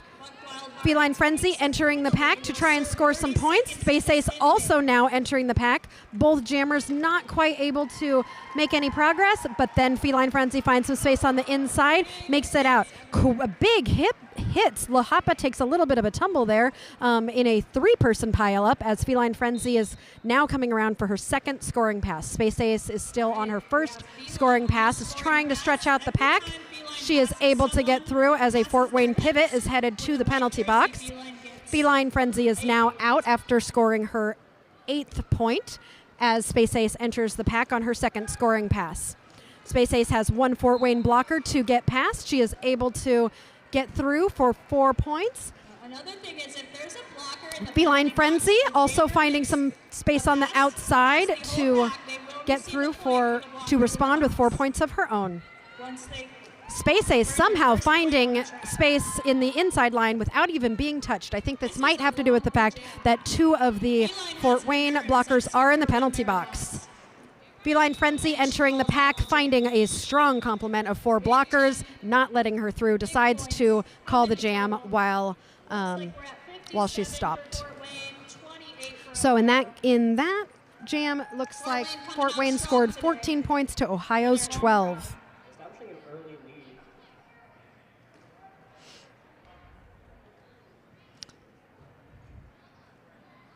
So after 8 jams, we are at a score of 57 to 28. This is already a higher scoring game than our last game, which was at about this score at halftime of the last game, and we are here at only after 5 jams. So this one, we have got Def Shepherd for Ohio and Star for Fort Wayne. Star finding some space on the outside line to establish herself as lead jammer. Def Shepherd getting a little bit stuck, pulling that pack apart as Star enters the pack to score some points. Def Shepherd, they have to let her go. She has stretched that pack out after Star scores 4 points, sees that Def Shepherd is about to score some points of her own, and calls the jam before Def Shepherd is able to score. Great work by both teams in that jam.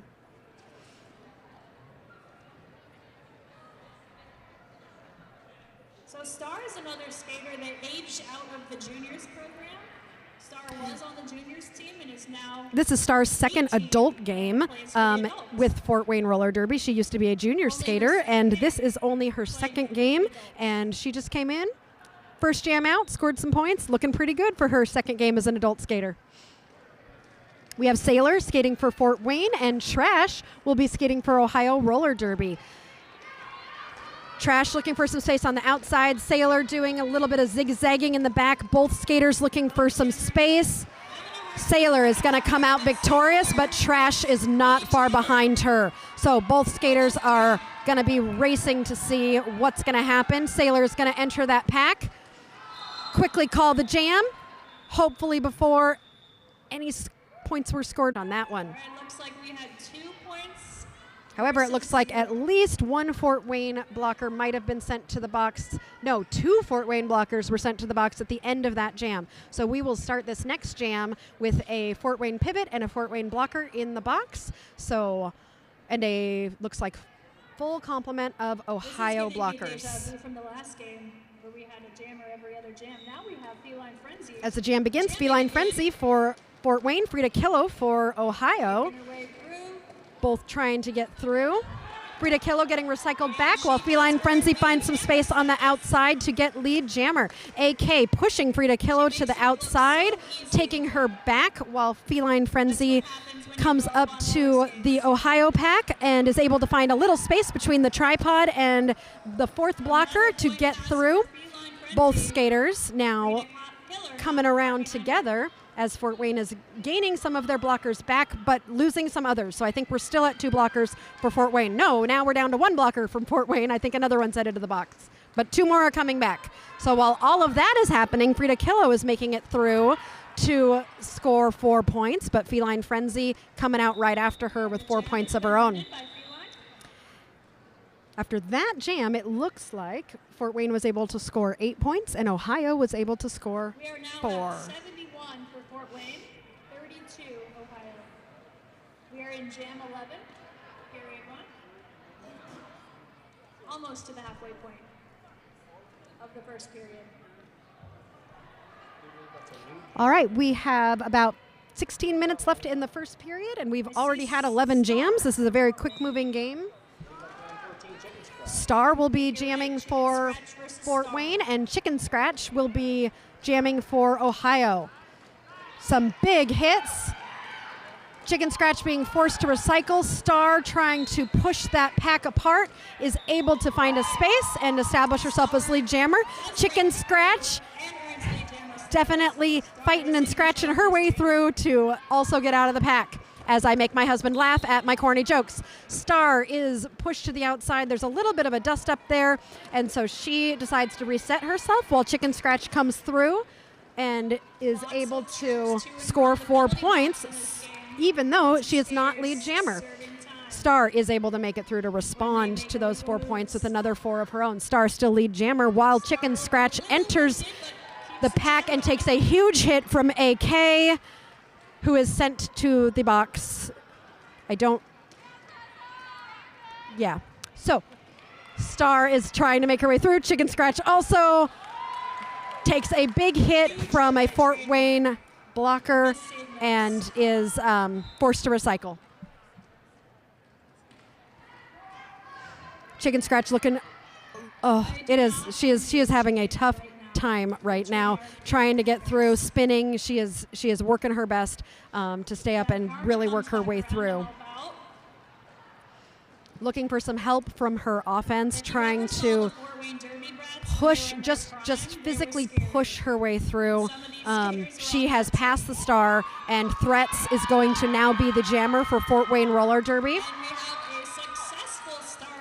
as Chicken Scratch is headed to the box. So this will be a power jam for Fort Wayne Roller Derby as Chicken Scratch sits down, and Threats is working to find her way through on the outside. A bunch of skaters trying to stop her, but she is unstoppable as the jam ends with Fort Wayne scoring 11 points to Ohio's 7 in that jam. And that whistle means there is a timeout of some sort to discuss something. Oftentimes they don't tell us what they're discussing, but sometimes I like to guess. And for those of you who weren't here in the last game, I successfully guessed what an official review was about. So I was pretty proud of myself for that. But the official review was about a track cut that didn't actually happen. So I was wrong that it was a track cut, so I don't know if I actually should give myself any points for that. Maybe a half point, because I knew what it was about, but I was wrong. It was not a track cut. But that's why we have our refs here, our lovely refs, who I always love looking at those zebras in their natural habitat. But today I have decided, since it is so cold, they are not going to be zebras in their natural habitat today. I have decided they are penguins. They are a flock of penguins, and we appreciate our penguins as they are fantastic, doing all this great work in the ice house. And we've got some track repair. As we learned earlier today, we've got some fabulous spouses of Fort Wayne Roller Derby players on track repair, helping us keep our tracks good to go. Looks like they looked and did not find anything to repair, but they were ready. They have been ready and helping all afternoon, and are very appreciated. And I'm sure that they volunteered and were not voluntold to help. All right, so we are going to be starting this jam with Fort Wayne having a power jam as Chicken Scratch is in the box. She is currently sitting, which means she has more than 10 seconds left in that penalty, as Sailor is going to be trying to quickly establish lead jammer, and she is having a tough time with all sorts of skaters all mashed up in here. She is trying to find that space. Chicken Scratch is now standing and will be coming out of the box shortly. Sailor still trying to find some space, hoping for some offensive help from her teammates as Chicken Scratch comes out of the box. Sailor is able to establish herself as lead jammer and is out of the pack. As Chicken Scratch enters the pack, this is not a scoring pass, but she is sailing right through there, untouched. Sailor comes through on her first scoring pass. She will be attempting to score some points here before Chicken Scratch comes around. She gets out of that pack and immediately calls the jam right as Chicken Scratch is approaching the patch and is unable to score any points. Coach Dan Demand telling Sailor to call the jam, which is very helpful in the middle of the game when you can hear your coach telling you it's time to call the jam. All right, looking at the penalty box, I think we've got one Fort Wayne blocker right now in the penalty box, which means we are starting this next jam with 4 Ohio blockers and 3 Fort Wayne blockers.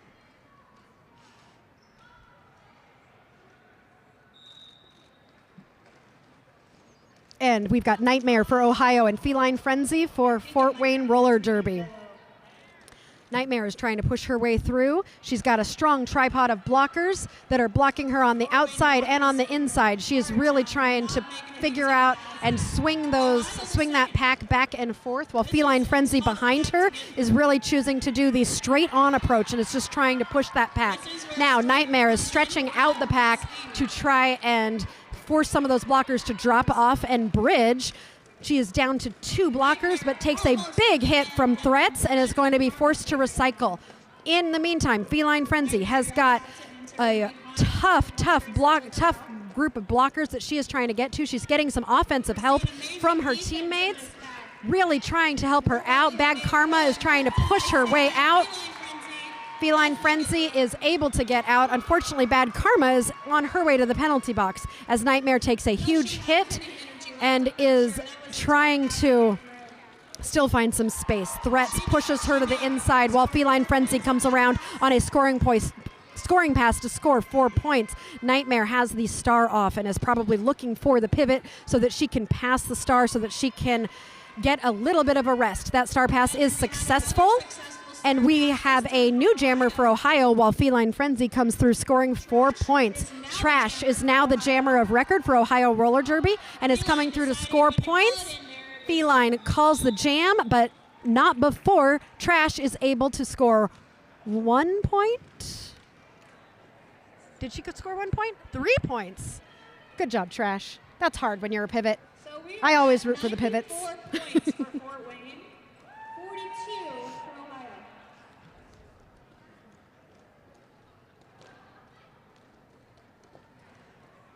Quick pause for ref clarification. Consulting with the score table, making sure that we are entering in things correctly. Had to make a quick correction. Now we're ready. Looks like Buckwild Barbie for Fort Wayne against Frida Killo. And we are back to the action with Frida Killo for Ohio Roller Derby and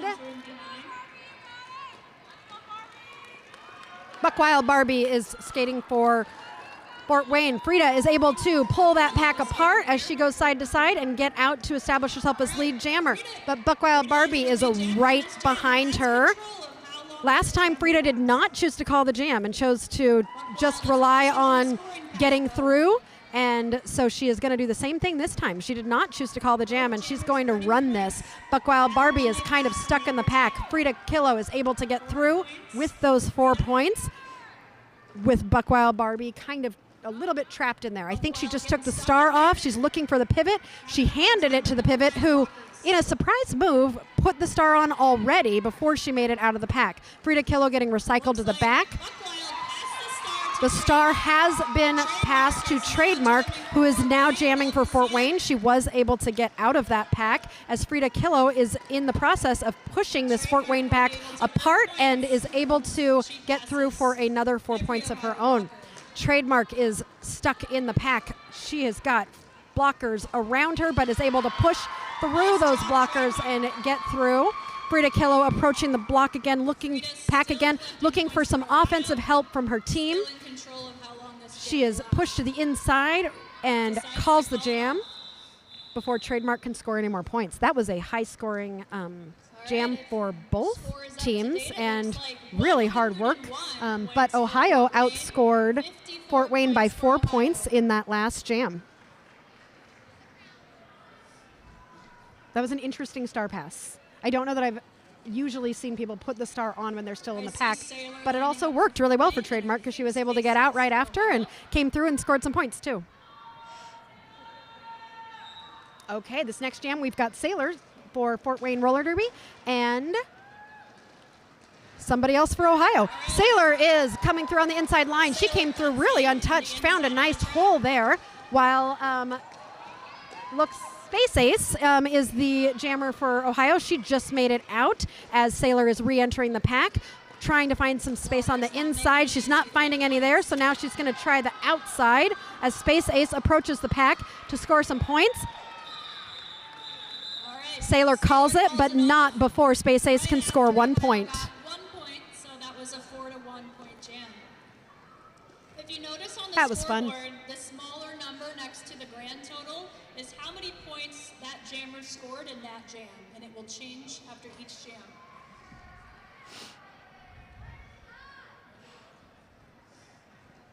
So the score right now, 105 to 55. Feline Frenzy out there again.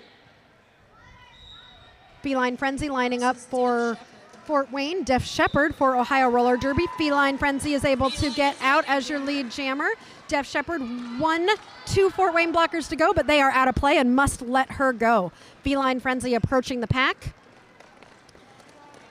Is going to get a little bit tangled up in a... Falling off the jam before Def Shepherd. And Def Shepherd enters the pack without being able to score any, but not before Feline Frenzy gets 3 points. Situational awareness is really important in roller derby. It can be very easy to be in the pack working hard to score those points and not be paying attention to what the other jammer's doing. But when you are trying to score these points, you're also trying to remember that you want to stop the other team from scoring too many points either. So it's really important to pay attention to what's happening with the other team while also working and focusing on your own. Trash is your jammer for Ohio Roller Derby. Immediately trying to push her way through. Both jammers really stuck in the pack. Trash with a quick little jump over a Fort Wayne skater to establish lead jammer. Morgan Donor is the jammer for Fort Wayne. This is only her second game ever as a Fort Wayne skater. Trash coming in on her first scoring pass, pushed a little bit to the inside, is trying to find space. Instead of pushing, she's just going to look for some holes. But there goes Morgan Donor getting out of the pack as she's doing. I mean, I cannot believe this is her second game ever. Not just, I mean, wow. Looking really good. Great job, Morg. Trash is out after scoring some points, as Morgan Donor is approaching the pack on her first scoring pass. She finds a little bit of space on the inside and grabs those 4 points. As Trash enters the pack again, takes a big hit, goes to the ground, gets right back up, and had one more blocker to get past, and she did. As Morg approaches the pack one more time and is trying to find some space, looking for some offensive help, loving that inside line, finding some space there, while Trash attempted an apex jump, but unfortunately that door was closed and she was not able to open it. So she is recycling back to the back, just trying to reset here and look for some space. Both blockers now at the pack, trying to find holes or just places they can push so they can get through for some points. Okay, Trash looked. She thought she saw some space on the inside. What they're doing is they're pushing the jammer out of bounds And Morg getting pushed to the inside. Trash does a little spin. And that jam, I think, ran the full 2 minutes on that one. That was just a 1 point difference. And both skaters scoring a lot of points. Ohio outscoring Fort Wayne by only 1 point in that jam, with both skaters scoring quite a few points. A little bit of track maintenance. Thank you, volunteers. Looks like Sailor. Looks like we're going to stop for some track repair. Score right now is 119 to 67. So this game started really heavily in favor of Fort Wayne, but in the past few jams, Ohio has definitely started to settle into, it looks like, this calmness, and they really have been focusing, and they are slowly chipping away at Fort Wayne's lead. So really, like, anything can happen in roller derby, and I'm definitely seeing a shift in Ohio. I think they might be just getting more comfortable with with the floor and the arena. This is very different for them. So this game, or this match, Sailor is your lead jammer coming up on the inside line. Frida Kilo is going to be your jammer for Ohio, is looking to try and find some space on the inside, and she does as Sailor approaches the pack and is on her first scoring pass. She's trying to just push those blockers out and see what she can do. Frida is approaching the pack on her first scoring pass. Sailor hears her team yelling to call the jam, and she does, but not before scoring 3 points. That jam was 3-0.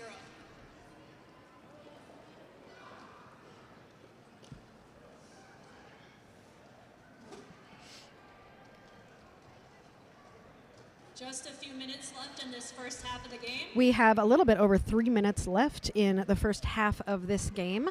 Definitely a very quick game. It's gone by very quickly. Lots of good roller derby happening tonight. Jamming for Fort Wayne. Fort Wayne's Chicken Scratch is jamming for Ohio, while Feline Frenzy establishes lead jammer and is already coming around for a scoring pass. Chicken Scratch trying to push her way through, trying to find some space. That space that her team was trying to create for her was taken by Feline Frenzy on the inside line as she comes around for her first scoring pass. Chicken Scratch still stuck in that pack, trying to find some space. Big hit from AK, pushed to the outside. She is forced to recycle as Feline Frenzy enters the pack again and is able to push and poke and find those holes to get out on another 4 points. Chicken Scratch takes a big hit. Moving forward, she is undeterred. She's trying to find some space as Feline Frenzy enters the pack again on another scoring pass. She is able to get through. Chicken Scratch still pushing. She's got the star off, but she has not passed it. She is down to 2 Fort Wayne blockers that she is trying to block. It looks like she's trying to put as Feline Frenzy comes through for another 4 points. Chicken Scratch has put the star back on because you cannot score points when you do not have the star on. So I'm guessing she was trying to pass the star, but decided to put it back on because she may not have gotten all of her points yet. As that is happening, Feline Frenzy is coming through for another 4 points. She has scored 20 points on this jam at this point. We only have about 23 seconds left in this jam as Feline Frenzy now has scored 24 points in this jam. Chicken Scratch is looking just exhausted. She is trying to find a pivot. She is looking to get this star past to somebody. This is so hard and so physical as Feline Frenzy enters the pack again on another scoring pass with only 3 seconds left. And I am sure Chicken Scratch is really happy to hear those whistles signaling that jam is over. Chicken Scratch also did something really fabulous here because when these kind of jams happen, you can really kind of lose your focus a little bit, and a lot of times jammers will get sent to the penalty box because they'll do something, they'll be really frustrated and they might accidentally do something that gets them sent to the box. And Chicken Scratch just stayed there. She focused. She was legal in all of her gameplay for that entire jam, and she worked really hard. And so that is something to be celebrated, and she did a great job. And as we start this next jam, immediately Def Shepherd from Ohio establishes lead jammer. So those 24 points, Def Shepherd says, that's not going to go unanswered. I want to score some points of my own. Sailor, on the other hand, says, well, I'm going to also get out. So Def Shepherd enters the pack to try and score some points here as Sailor is also entering the pack. Forced to recycle on the inside line as Def Shepherd scores 4 points. Sailor still in the pack, but finds a space on the inside line to score 4 points of her own. Def Shepherd approaching the pack again. She's trying to score those points. She's only got 1 blocker left to go, and she gets through for another scoring pass for 8 points. We are very low on blockers as Sailor scores another 4 points. We have a very crowded penalty box right now as Def Shepherd approaches the 2 remaining Fort Wayne blockers, trying to pull them out. She is able to get through as another Fort Wayne blocker is headed to the penalty box. Sailor is trying to get past the 3 Ohio blockers as Def Shepherd calls the jam. So Ohio Roller Derby outscoring Fort Wayne by 4 points in that past jam, leaving our score at Ohio Roller Derby 79 to Fort Wayne 156. It is now intermission. I didn't even notice it was intermission. So I guess we are going to take a small break, which I'm not ready for because this game has been really fun to watch. So stick around. We will be back in less than 15 minutes for the second half of this game. Really just a great team play by everybody, great roller derby, and we look forward to seeing you in another 15 minutes. I'm going to go warm up my coffee.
you can't see the scoreboard. Okay. I was eating cheese during break, and I'm still eating cheese, but my darling husband on our date night has told me that I still have to announce, even though I am enjoying some cheese. So I will have to take a break from the cheese, I guess, to bring you back to some roller derby action.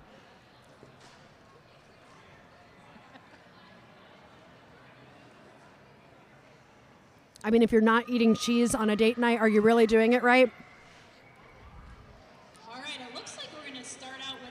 Oh, Threats is putting on the Jammer Star for Fort Wayne for the first time. She's been the pivot a lot tonight, but I don't think we've seen her start as a jammer. And I forgot jammer. No laughing at me. We're just having fun now. It's the last of 3 games today as Trash quickly establishes as your first lead jammer of the second half. Threats is trying to find her way through, decides to just give up on that strategy and play defense, and is still a little bit stuck in the pack as Trash comes through on her first scoring pass. But Threats is able to find some space on the inside to get through, as Trash also gets through with 4 points. So Threats is now coming in looking at scoring her first points of the second half, as Trash also is coming through and sweeping to the outside and has to get past AK and La Hapa to score 4 points. Threats continuing to push through, finds that space, and also scores 4 points of her own. Trash approaching the pack again as they are all resetting, trying to find their space, getting slowed down just a little bit as Threats is looking to find some space of her own in the pack. Trash scoring another 4 points. Threats looking for some offensive help from her blockers. Threats is able to make it through, but so is Trash right behind her. Currently, Trash has outscored 16-8 and calls the jam before Threats can approach the pack again. Yelling for her to call the jam. So that ended up being an 8-point difference. Fort Wayne with 8 points from Threats and Ohio with 16 from Trash. All right, I think we have Space Ace for Ohio up against Feline Frenzy from Fort Wayne. My husband's looking at me like I should talk, but I'm still trying to finish my cheese from halftime. So for the next jam, it looks like we have got Feline Frenzy for Fort Wayne and looking to find some space on the outside line. Space Case is also the jammer for Ohio, trying to get through, but Feline Frenzy is able to be victorious in that battle for lead jammer. Space Case pulling the pack apart and to be able to get out of that pack. Space Case coming around as Feline Frenzy is on her first scoring pass. Space Case enters the pack to try and score some points of her own and is able to get out of the pack, while Feline Frenzy, lead jammer, is still stuck in the pack. She decides to call it, I heard Mayhem tell Karma to and sorry, it looks Feline to call that jam like off before the coach. she was able to get 2 points before calling it. So Ohio scoring 4 points as the non-lead jammer to Roller Derby's 2 points. All right, this looks like Buckwild Barbie up against, is it Frida? I think it's Frida Killo. Buckwild Barbie will be your jammer for Fort Wayne, and Frida Killo will be jamming for Ohio. Hockey buzzers, don't mind those.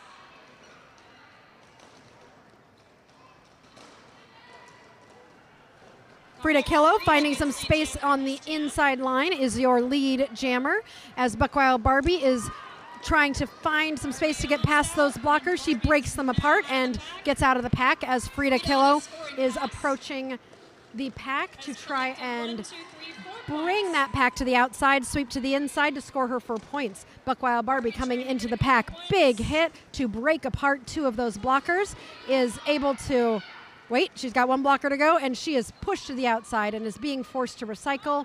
Frida Killo getting in a little scrap with bad karma there. Here's her bench telling her to call it. She does call the jam, leaving us at a score of 4-3 for that jam. We also had Ohio go above the 100 mark during that jam, so we are currently at 171 to 103. Shepherd for Ohio up against Feline Frenzy for Fort Wayne.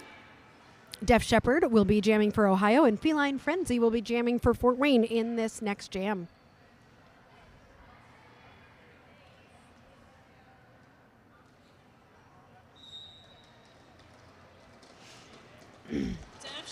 Def Shepherd is quickly on the tiptoes, just like I'm going to push my way through, and she does to become lead jammer. Feline Frenzy trying to push these Ohio blockers forward, finds a little bit of space on the outside, is able to get out as well as Def Shepherd approaches the pack for her first scoring pass, trying to break apart those Fort Wayne blockers, and is able to score 4 points. Feline Frenzy approaching the pack to score some points of her own, getting pushed to the outside, getting really kind of stuck up in there as Def Shepherd approaches the pack on her second scoring pass.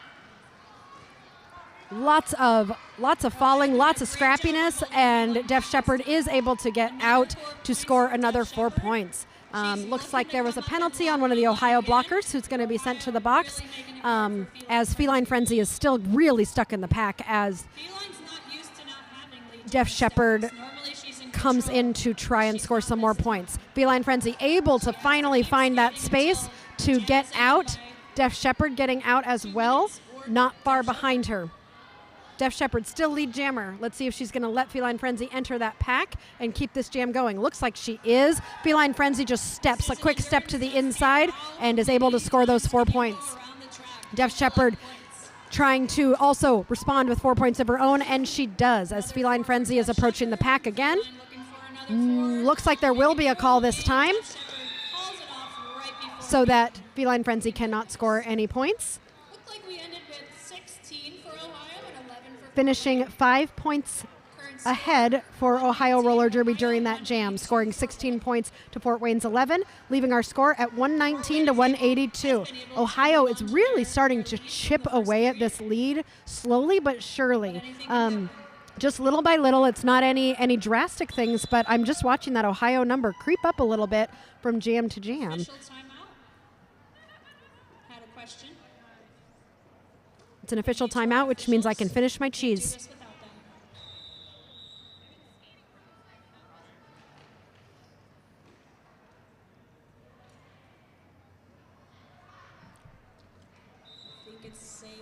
Sailor is going to be jamming for Fort Wayne and finds some space very quickly to establish herself as lead jammer.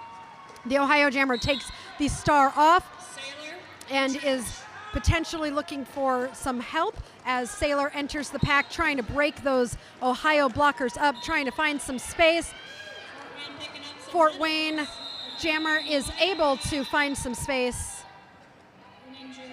as there is a injury timeout that will be happening, kind of a collision between two skaters. So we will be taking a quick break for a medical timeout.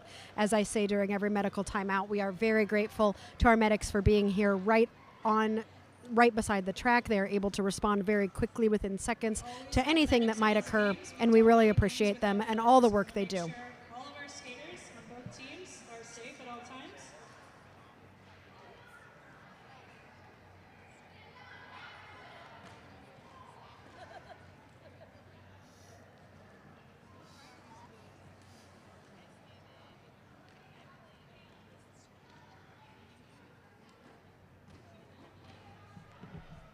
Our medics today are Jamie Schwartz, Liz Lewis, and Leah Everest, and we want to thank all three of them for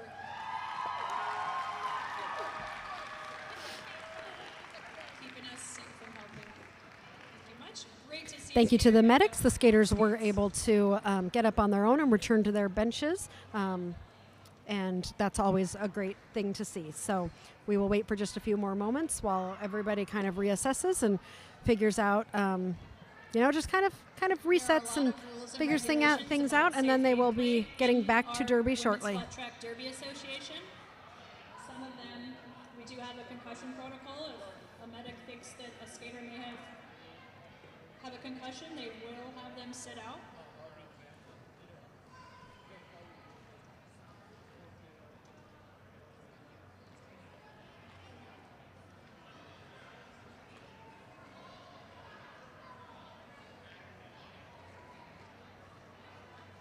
It looks to me like this medical timeout has now shifted into an official timeout, as I've noticed that our dazzle of zebras or flock of penguins, since we are in the ice arena today, have been discussing, and now it looks like they are done meeting and are getting back in position, so we should be getting started again shortly. All right, I think we're ready to get back on the track. Everybody seems to be okay. I see smiles again over here.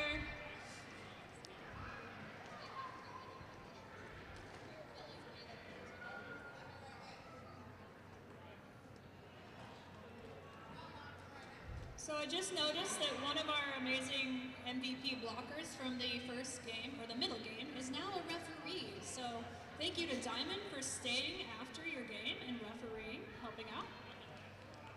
Thank you to all our referees. All right, we are about to get started here. The jam started, but there were some skaters there. I think there were too many skaters on the track, but looks like they kind of resolved it themselves. Buckwild Barbie easily able to find some space around the very few blockers.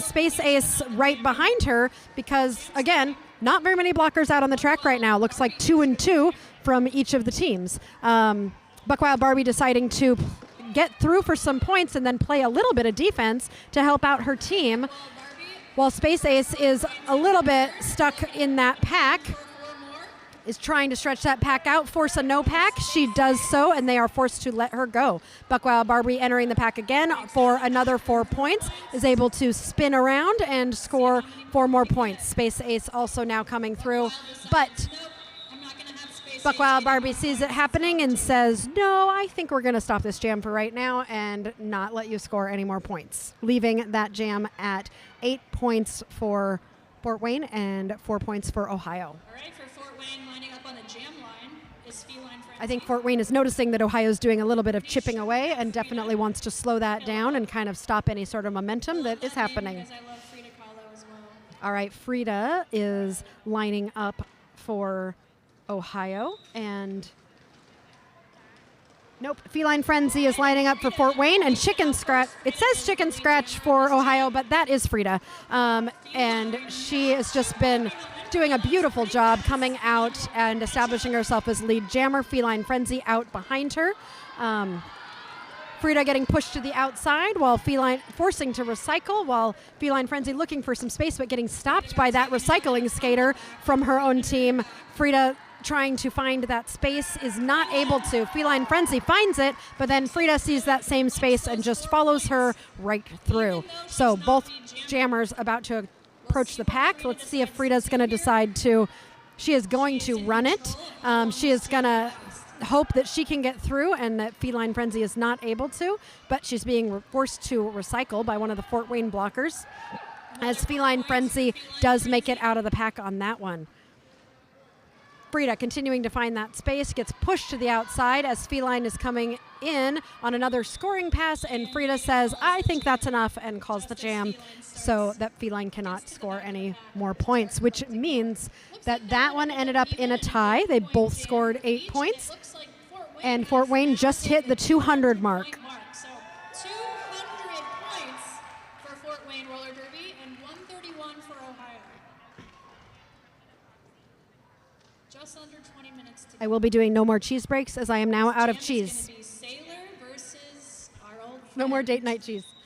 Sailor is going to be a jammer for Fort Wayne, and Def Shepherd for Ohio Roller Derby. Sailor establishing lead jammer quickly on that jam. Def Shepherd pushing as hard as she can. A no pack is called, which means they need to let her go. One of the blockers did not let her go quick enough, though, and is going to have a penalty. Sailor came through, sailing through for 4 points as Def Shepherd enters the pack on a scoring pass, but Sailor is being sent to the penalty box, which is a great opportunity here for Ohio Roller Derby, as Def Shepherd, after scoring 4 points, is now on a power jam, but no, she's not, because now she is reporting to the penalty box. So she sits down, and now Sailor stands up. So instead of serving 30 seconds, Sailor served less than that, and Def Shepherd will now serve the exact same amount of time as Sailor did. But now Sailor is going to the penalty box again. So now Def Shepherd is being released from the penalty box as Sailor returns to the penalty box. So what I said like 30 seconds ago, where I said that Def Shepherd was going to get a 30-second jam, she's going to get it now if she doesn't go to the box. So here is that power jam. We have 46 seconds left in the jam. So Def Shepherd is working to stretch this pack out, trying to get those blockers to have to let her go, and she does. So she scores 4 points, is coming around, trying to take advantage of Sailor being in that penalty box. Sailor is now standing, so there's only 10 seconds left in this power jam. Def Shepherd is pushing, trying to stretch that pack out. She has passed, I think, 3 out of the 4 blockers.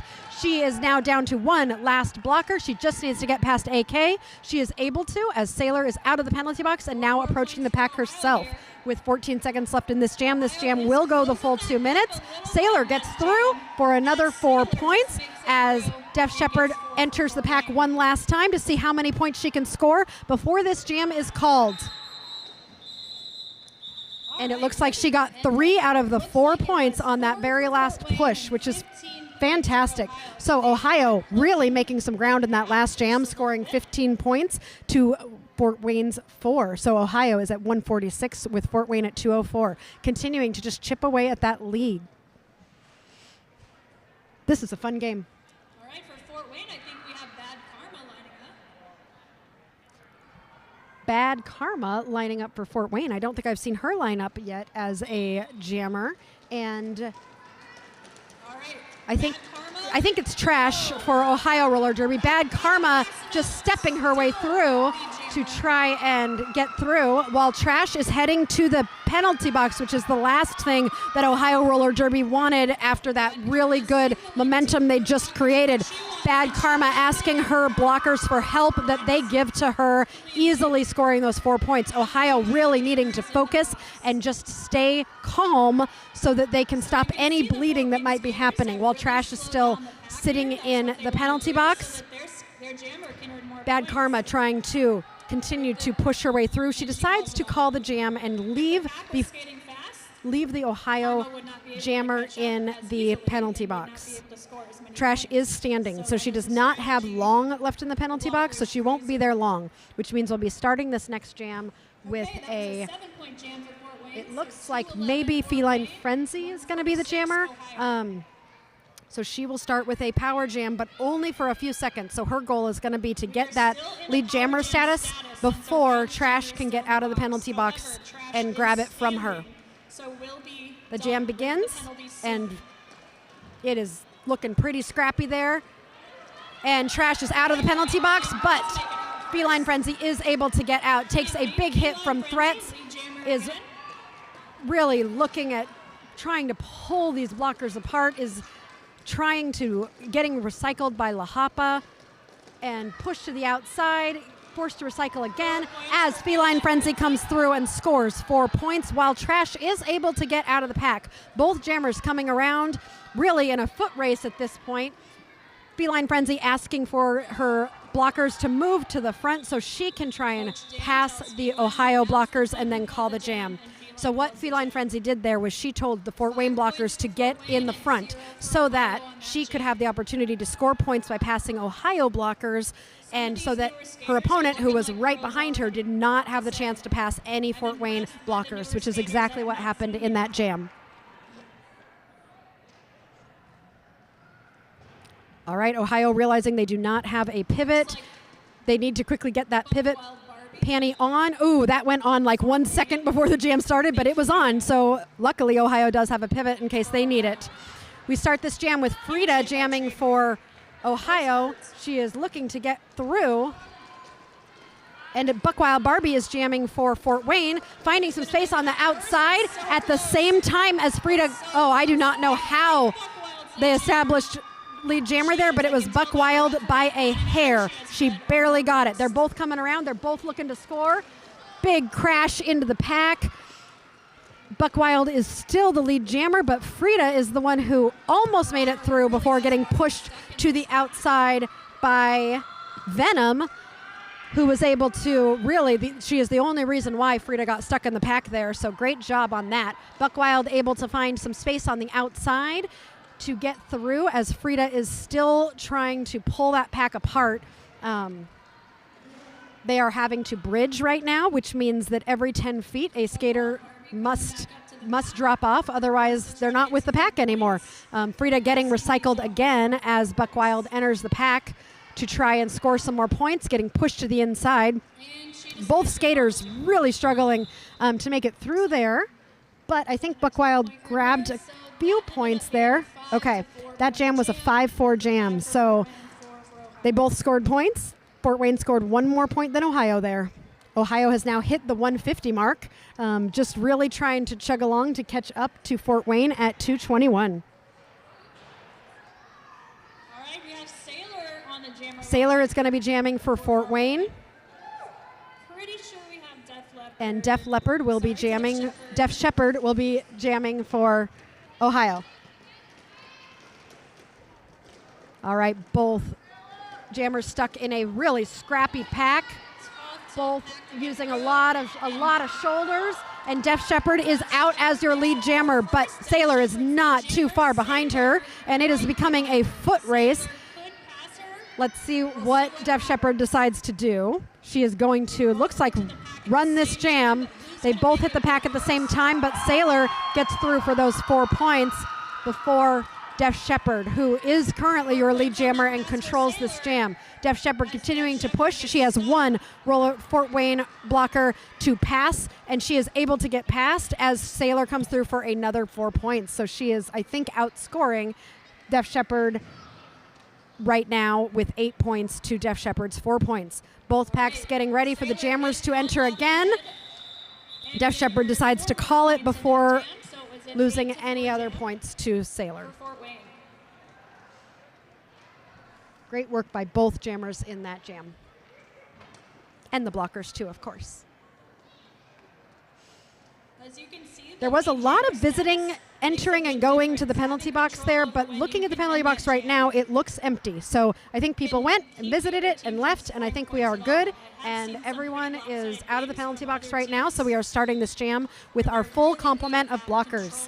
Feline Frenzy is jamming for Fort Wayne, and Trash is jamming for Ohio, and Trash is able to establish herself as lead jammer, but Feline, who came out right behind her, is actually in front of Trash. So the question is Trash going to run this? It looks like she is, getting pushed to the outside, trying to get through, but not calling it. So it's both of them are on a scoring pass right now, and unfortunately, Trash is headed to the penalty box after Buck Wild Barbie forced a track cut on her and was very confident in that track cut as she knew it was there, and unfortunately Trash was headed to the penalty box after that, which means Feline Frenzy, still in the pack, coming out after scoring 4 points, is now going to have a little bit of time to see how many points she can score before Trash gets out of that penalty box.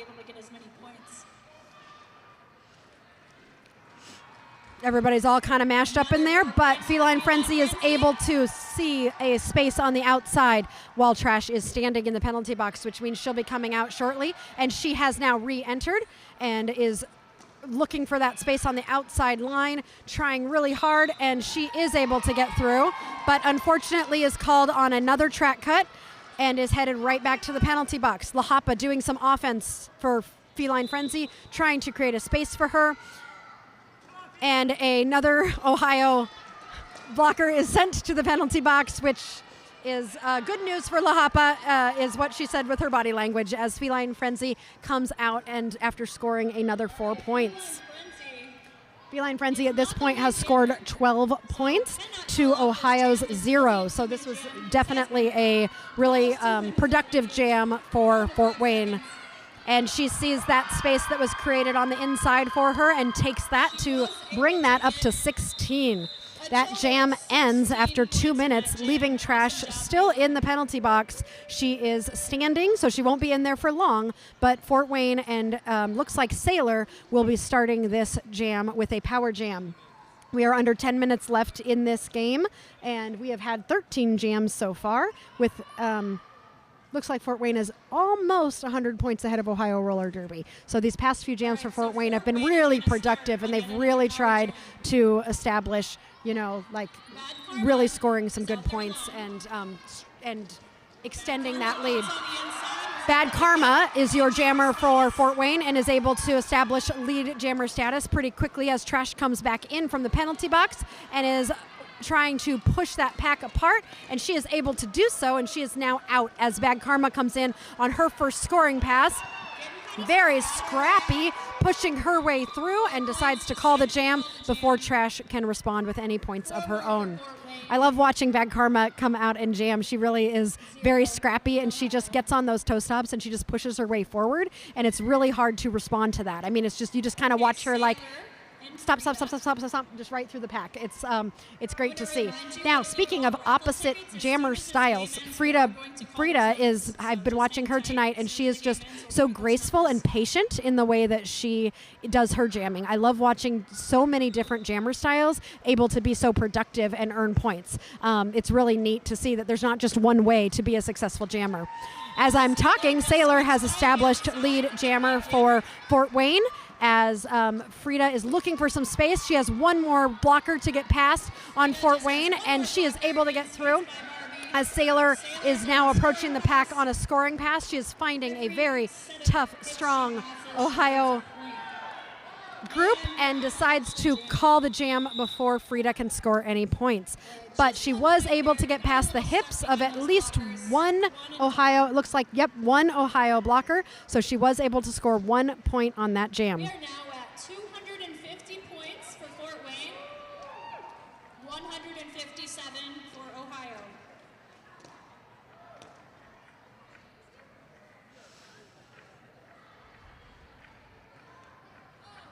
All right, this jam 15. All right, Feline Frenzy for Fort Wayne and Def Shepherd for Ohio. And Feline Frenzy finds some space on the outside, is able to get through as your lead jammer. Def Shepherd trying to pull that pack apart. The Ohio blockers decide to stop so that Def Shepherd is able to pull that pack apart. Feline Frenzy approaching the pack is able to push those jammers apart to find some space.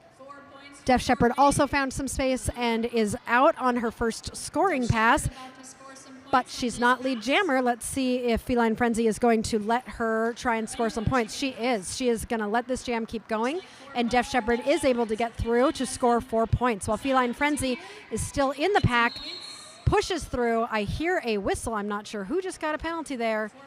Looks like it is Feline Frenzy headed to the penalty box, which means Def Shepherd, who is currently scoring some points of her own, also has a power jam as she passes AK as her last Fort Wayne blocker for those 4 points. Def Shepherd now has a power jam and an opportunity to score some more points. Her team providing some offense for her. Unfortunately, there was a back block, so one of the blockers from Ohio will be headed to the penalty box. Def Shepherd trying to get through. Fort Wayne blockers continuing to reform around her, making her really work for these points. Every single one of these points is going to be earned. No pack is called, which means they need to let her through. So Def Shepherd makes it through for another 4 points. As Feline Frenzy comes out of the box, this jam will go the full 2 minutes because there is now no lead jammer because Feline Frenzy went to the box when she was lead. We only have about 10 seconds left in this jam. Both jammers will be scoring points for every blocker from the opposite team whose hips they pass. So Feline Frenzy gets those 4 points. So does Def Shepherd. And that is the end of the jam. Ohio did a great job on that, taking advantage of that power jam to score 8 more points than Fort Wayne did, leaving our score at 173 Ohio, 258 Fort Wayne.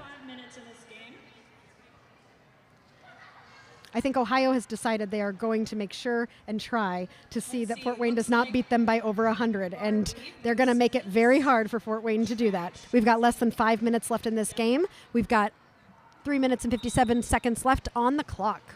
Buckwild Barbie is going to be your jammer for Fort Wayne, and Trash for Ohio. Trash is lead jammer, very quickly pushing her way right up the middle as Buckwild Barbie finds some space made, I think, by Bad Karma, and she is out as well. So Trash approaching the pack, looking for some space. Those Fort Wayne blockers are a little broken up, but Buck Wild Barbie also coming in hot to the pack is able to score those 4 points of her own and respond to Trash's 4. So Trash still ahead of Buck Wild Barbie, deciding whether or not to run this jam or not. Let's see. She is not calling it as Buck Wild Barbie enters the pack as well, as being forced to recycle to the outside. Trash is getting a little bit stuck in this strong blocker trio of Fort Wayne blockers, but she's able to get through and score 4 points.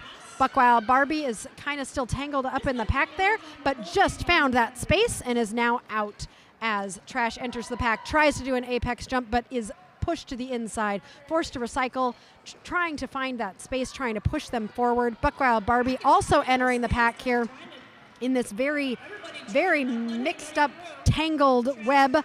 Bad Karma trying to stop Trash as she was just about out of the pack, and Trash was unable to be moved and got those 4 points. Buck Wild Barbie still in the pack, still trying to make her way through, trying to pull those Ohio blockers apart, doing some spins. She is able to get through. But unfortunately, when Trash came around to enter the pack, there was a back block, and after that back block, Trash will be sitting in the box. So Buck Wild Barbie now has a power jam for Fort Wayne as she enters the pack on this power jam, and Ohio is also down at least one blocker. So Buck Wild Barbie is able to, with some offensive help from Bad Karma, score those 4 points. Trash is now standing and will be entering as soon as they release her from the penalty box. Buck Wild Barbie looks at her coach and says, "I'm tired," and luckily the jam was able to end at that point because it had reached the full 2 minutes. There are 2 minutes left on the clock right now, so this could be our last jam. We might have 2 more, but this game is just about over. Looking at Fort Wayne is at 274 to Ohio's 185. What a fun game this has been tonight. If there's no lead jammer, it will go 2 minutes. So, who do we have on the jammer line? Is it Morgan Donner? All right, Morgan Donor in her second game. She's going to be jamming against Trash, who is still in the penalty box but standing. So Morgan Donor has a power jam right now to start this game, looking for some help from her teammates. Trash is out of the penalty box and looking to come out. No lead jammer has been established yet. Trash is able to establish herself as lead jammer coming out of the penalty box. But Morgan Donor is also able to get out, listening to her coach, who was telling her something, not sure what, but Trash is coming around to try and start scoring some points. She gets through and scores 4 points. Morgan Donor getting into that pack. She's getting a little bit stuck as Trash comes around. There are only 36 seconds left in the jam. I'm not sure if Morgan Donor is going to choose to call it to try and get one more jam, or if she's going to run the clock down to the end. She is breaking these apart. She just scored 4 more points. We got 20 seconds left in the game, and Trash looks like she might not be calling it. Bad Karma took the star, so will now be the Fort Wayne jammer. Trash still pushing through, trying to get some points as Bad Karma comes around practically untouched to score points of her own. Trash is also getting 4 points and just took a track cut, so this jam will go till the end, which means this will be the last jam of the game, but it is now a power jam because Trash is now in the penalty box as Bad Karma comes around to score 4 more points of her own. And 20 seconds left in the looks game. like If anybody wants to Bad stay in Karma the has jam 20 for the seconds to score as many points as she can, since this will be the last jam of the night, and she comes through to score 4 more points at 16 points so far for this jam after that star pass for Fort Wayne. looking to get a few more. And with that, Bad Karma takes 1 point from Ohio to finish that jam with a 17-point jam for Fort Wayne. Wonderful game by both teams. We really appreciate you all being here for us. We love spending our Derby date nights with you. We've been here for 3 games. Our kids have been playing video games all day, so we got to go check on OMG and LOL, make sure they're doing okay. In the meantime, we hope that you all are staying warm and having a great time. Next Saturday, don't forget to tune in. We will be live streaming Circle City and Corn-Fed Roller Derby on Saturday night. Don't forget to like and subscribe here on YouTube. We would love to have subscribers. We also can be found on Instagram and Facebook. So don't forget to follow us as we continue to bring you some of the best roller derby in the Midwest. Thanks for joining us on Derby Date Night.